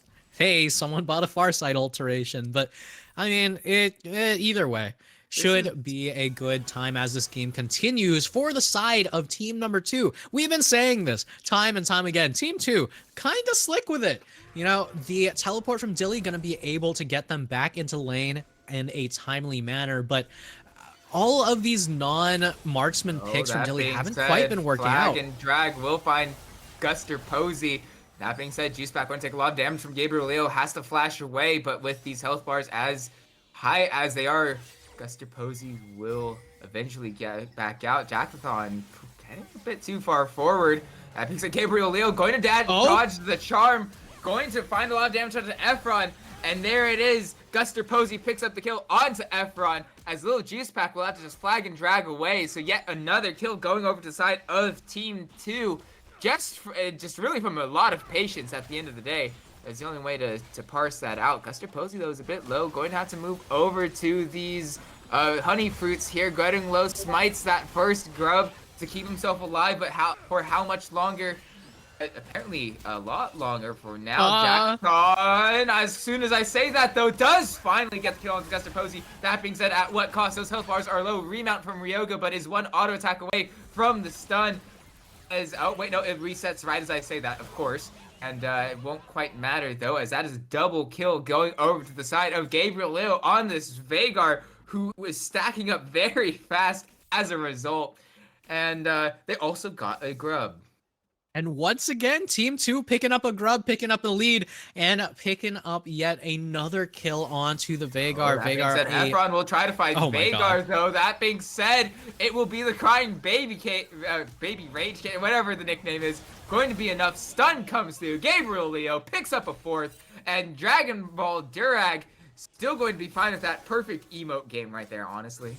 Oh my lord, Baby Cage goes down, and so does the outplay button. And Kiora's flash also going to be taken out real quick here. Not too much craziness between Dilly and Kiora, as even 1v2, the Caitlyn goes relatively uncontested. And once again, Isaac, we're seeing Team 2 finally getting over their Void Grub allergy here. Able to pick those up, able to be in a good position, but once again, Team 4 gonna be in the position to take the dragon as a response here if they so decide to take it. I honestly think that it would have been a perfect time to do so, right? The Veigar just back, you know that he doesn't have access to teleport. The Caitlyn does not have priority in the bot lane. It was a perfect opportunity for Lil Juice Pack to go for that dragon, but in the end, it is going to be just a trade of Void Grubs for tempo. Yeah, I would have liked to see the trade of objectives there, especially now as it's been a while. Actually, Guster Posey will try to find Efron with no ultimate. Will find the charm and the tower shot, though. But that will force the flash out of this Ahri. Not as big of a deal as the Spirit Rush is available to them in just a few seconds. So wouldn't be surprised. That being said, as soon as I say that, of course, there's nowhere for this R to go. Efron goes low. Whoa. Efron goes down. Gabriel Leo once again 5-0-1 on Veigar. Oh dear. Primordial Burst is such a phenomenal outplay button. Like, literally, what do you do if you're Efron? You've got everyone coming into that mid lane, getting that point and click stun, getting that point and click damage, and getting that point and click kill. It is 0, 4, and 0 for Efron in this mid lane. It is a rough moment to be the mid laner of team number 4. And if I remember correctly, this is exactly how Team 2 took out Team 4 the last time. It was all about punishing Efron for walking up slightly too far. Yeah, it does seem to be a repeat in that regard. That being said, Jackson going low, only level 4, so literally no survivability at all on that Senna. I mean, on top of it being Senna and low, how squishy that champion is with no levels under her belt either. That's just going to disappear right there into the ether and sentenced to a gray screen for the next few seconds. That being said, there is vision on this Drake, so Lil Juicepack might be able to try to pull off the skill comes through. It's a bit too late, and now Lil Juicepack will have to flash back over. So flash for nothing going over to the side of Team 2. So just win after win early on here for Team 2. I mean, we're under 9 minutes, under 10 minutes in. And it's already a 4K gold difference. Yeah, it's a 4K gold difference with only 7 kills. So that tells you that it's not just the kills alone. It's also going to be that CS. It's also going to be those tower plates. Look at that tab button, right? You can just see how much extra gold is on the side of Team 2 here. Look at that. 800 extra gold on the bot lane, utilizing that first strike, even against a Seraphine that has teleport here. A few hundred extra gold on the Ornn, and that's purely from farm, maybe 1 extra assist, but we all know assists really don't mean that much in terms of gold in the early game. What they really matter for is the experience. Yoga's going to be dismounted, though. Actually, just going to be able to pretty much get right back on. Shouldn't amount to much. It's one of those things that's always a bit scary to see. Honestly, with a dismounted Kled, it's like it's close. You logically know that he's going to remount any second, but that's probably just a me thing. Honestly, it probably is just Kled's definitely one of those champions where you have to be wary about the passive at all times. Yes, sometimes you can get a hit in and not allow him to actually remount, but for the most part, you're likely going to have to deal with that 1.5 health bars. So either way, Team 2 right now looking for an all-in. By the concussive blows, and if it is enough, Jathon also going to be marked up though for now, as those do finally expire. Should be okay temporarily, as so long as they can heal back up. That being said, Encore coming through. Encore going to be blocked, and now here comes Guster Posey with the ultimate. No more tower. Dragon Ball Dirac perhaps flashing it a little bit too soon. We'll be taking low. Guster Posey will find. Okay. Okay. All right. So yeah. So there is going to be the trade with the Void Grubs on the top side of the map there, but you saw a little bit of lack of synergy from the side of Team 2, right? It's not quite the same amount of trust in the teammates that you might expect to see from teammates who have played with each other for the entirety of the split here. The flash from Kaora to try to dodge out on the Seraphine ultimate. Meanwhile, Dragon Ball Dorog says, don't worry about that. I got you. I've got the Unbreakable up. This is not going to happen on my watch in the slightest here. As Kaora says, oh, well, my bad. I already hit the flash button. So as the game goes on, the gold lead continues to balloon. It is 1 kill to 10, and that's already... what is that, 6,000 gold difference? I mean, yes, you do get to pick up a plate, maybe, but trying to find Gabriel Leo, who does have to flash away. Cataclysm comes through. Dawning Shadow will find the kill, but in response, here's Guster Posey picking up 1, so at the very least 1 for 1. But that being said, that is a very big shutdown going over 2, I believe it was a little juice pack actually. Now that I think about it. Oh, it No, was Jack no, Thon. no, it wasn't. It's Jack Thon. Duh, of course it was. He doesn't even have any kills under his belt. What am I talking about? Yes, the kill goes over to the champion who's 0-1-2. Yeah, yeah, very insightful. I was about to say insight, but I realized that redundancy aside. Redundancy aside, that is a second kill onto the Senna here. 100% of the kills going over to this bot lane attack damage carry. Not quite the ADC here, but oh lord, Senna might be going down soon. Yeah, there it is. Kiora, guess is the one who got it with the ace in the hole. That being said, Unbreakable going to dodge a lot of that initial damage, keeping Dragon Ball Durag alive for longer. Kiora not going to find the 50 caliber net to get the passive though. Onto Little Juice Pack. So Little Juice Pack still feeling relatively okay as a result. Probably wouldn't have if it did come through, but yeah. It's away, and that all the while, of course, the real action is off the screen with Gabriel Leo picking up that first turret all on his own. All on their lonesome here is Ryoga, completely unmounted, not quite at risk of being killed outright, but now without the passive, if I'm DSPS, I'm looking to see if there's anyone around who can help me out and say, well, there's no one. I guess I'm just going to be returning to the wave, returning to the farm, trying to make sure that my mid laner knows that my top is gone. Oh, here comes Kled. Oh. And there goes Kled. Oh, wait, hold on. Does still actually find the bear trap on a stick. On a rope, actually. And it is enough to find the CC and the kill, but with the ace in the hole doing so much damage to Efron from halfway across the map, this just might be the counter engage that's needed. But once again, counter that counter. Little Juice Pack is here, finds the Cataclysm, but perhaps baits his own team as the Ignite does pick up the Kled. And now Little Juice Pack going low. Little Juice Pack going to be able to land the flag and drag now Guster Posey getting low from the Dawning Shadow and pick up the kill onto the enemy Volibear. So from a very difficult situation, it is a very favorable fight for the side of Team 4 just then.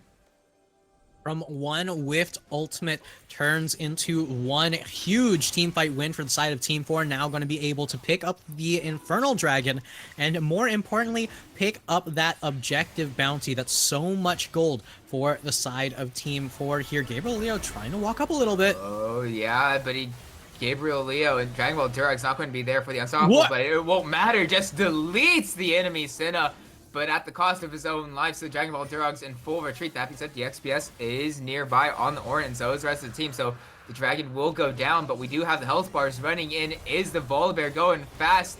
The brotherly synergy from Orin and Volibear, not exactly lore accurate, but nonetheless, that will be Guster Posey picking up that first kill onto Efron. Little Juice Pack should be spotted out here at least by the Oracle lens to know that location. Guster Posey, I guess the stun expired right before he auto attacked, disappointingly enough.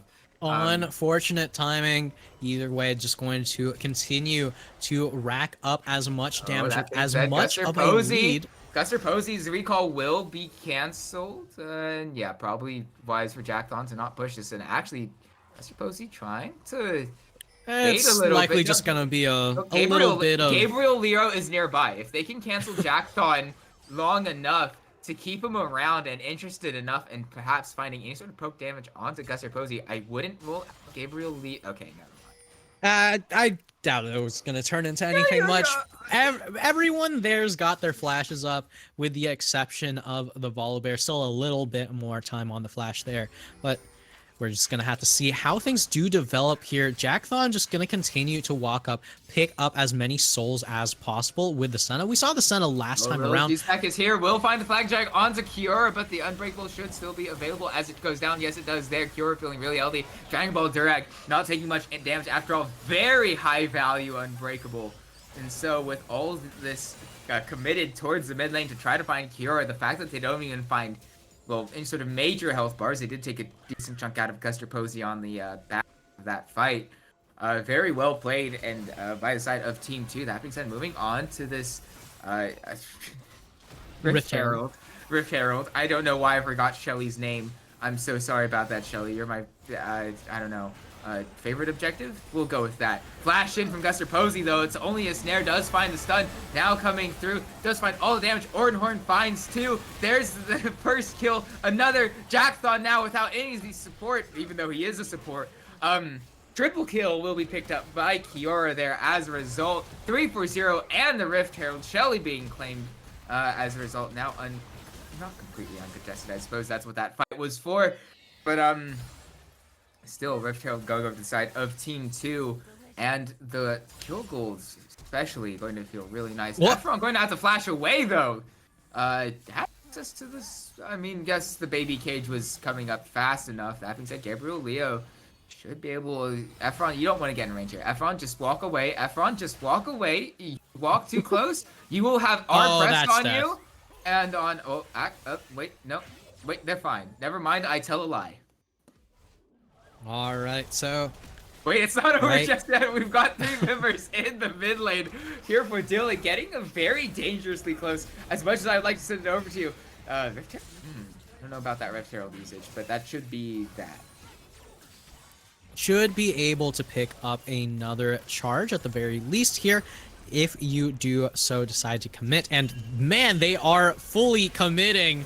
Yeah, Guster Posey going to be able to away. That being said, snared up, and here comes the little G-Spag. Flag and drag available, does find one. It is Guster Posey. Not exactly who you want to be the one to find, especially since Cure is completely safe. Teleport's coming through. Gabriel Leo will come down. Won't be needed just for now. Cure gets that first kill onto the Senna. And yeah, that should be anyway. Yeah, and once again, the kill on the Senna going to lead into quite a bit of an objective win here. The Baron is now starting up soon, is what would happen if Team 2 had a little bit more courage, had a little bit more, oomph to their plans here. And there we go. Gonna be able to get that Baron started up. You know that Team 4 has no vision here. Otherwise, you'd see Ryoga just kind of start walking on down here. So it's a matter of playing around your opponent's, how do you call it, their behaviors rather than their actual positions alone. So right there, able to pick up the Baron, and now with the Dragon spawning in 30 seconds, should be able to get those item breakpoints underway and make full use of all of that gold here. Another needlessly large rod for Gabriel Leo means that this Veigar is going to outplay someone really, really hard. Yeah, I'm guessing it'll be Efron, maybe. I'm assuming that Efron doesn't get deleted immediately before the outplay is needed.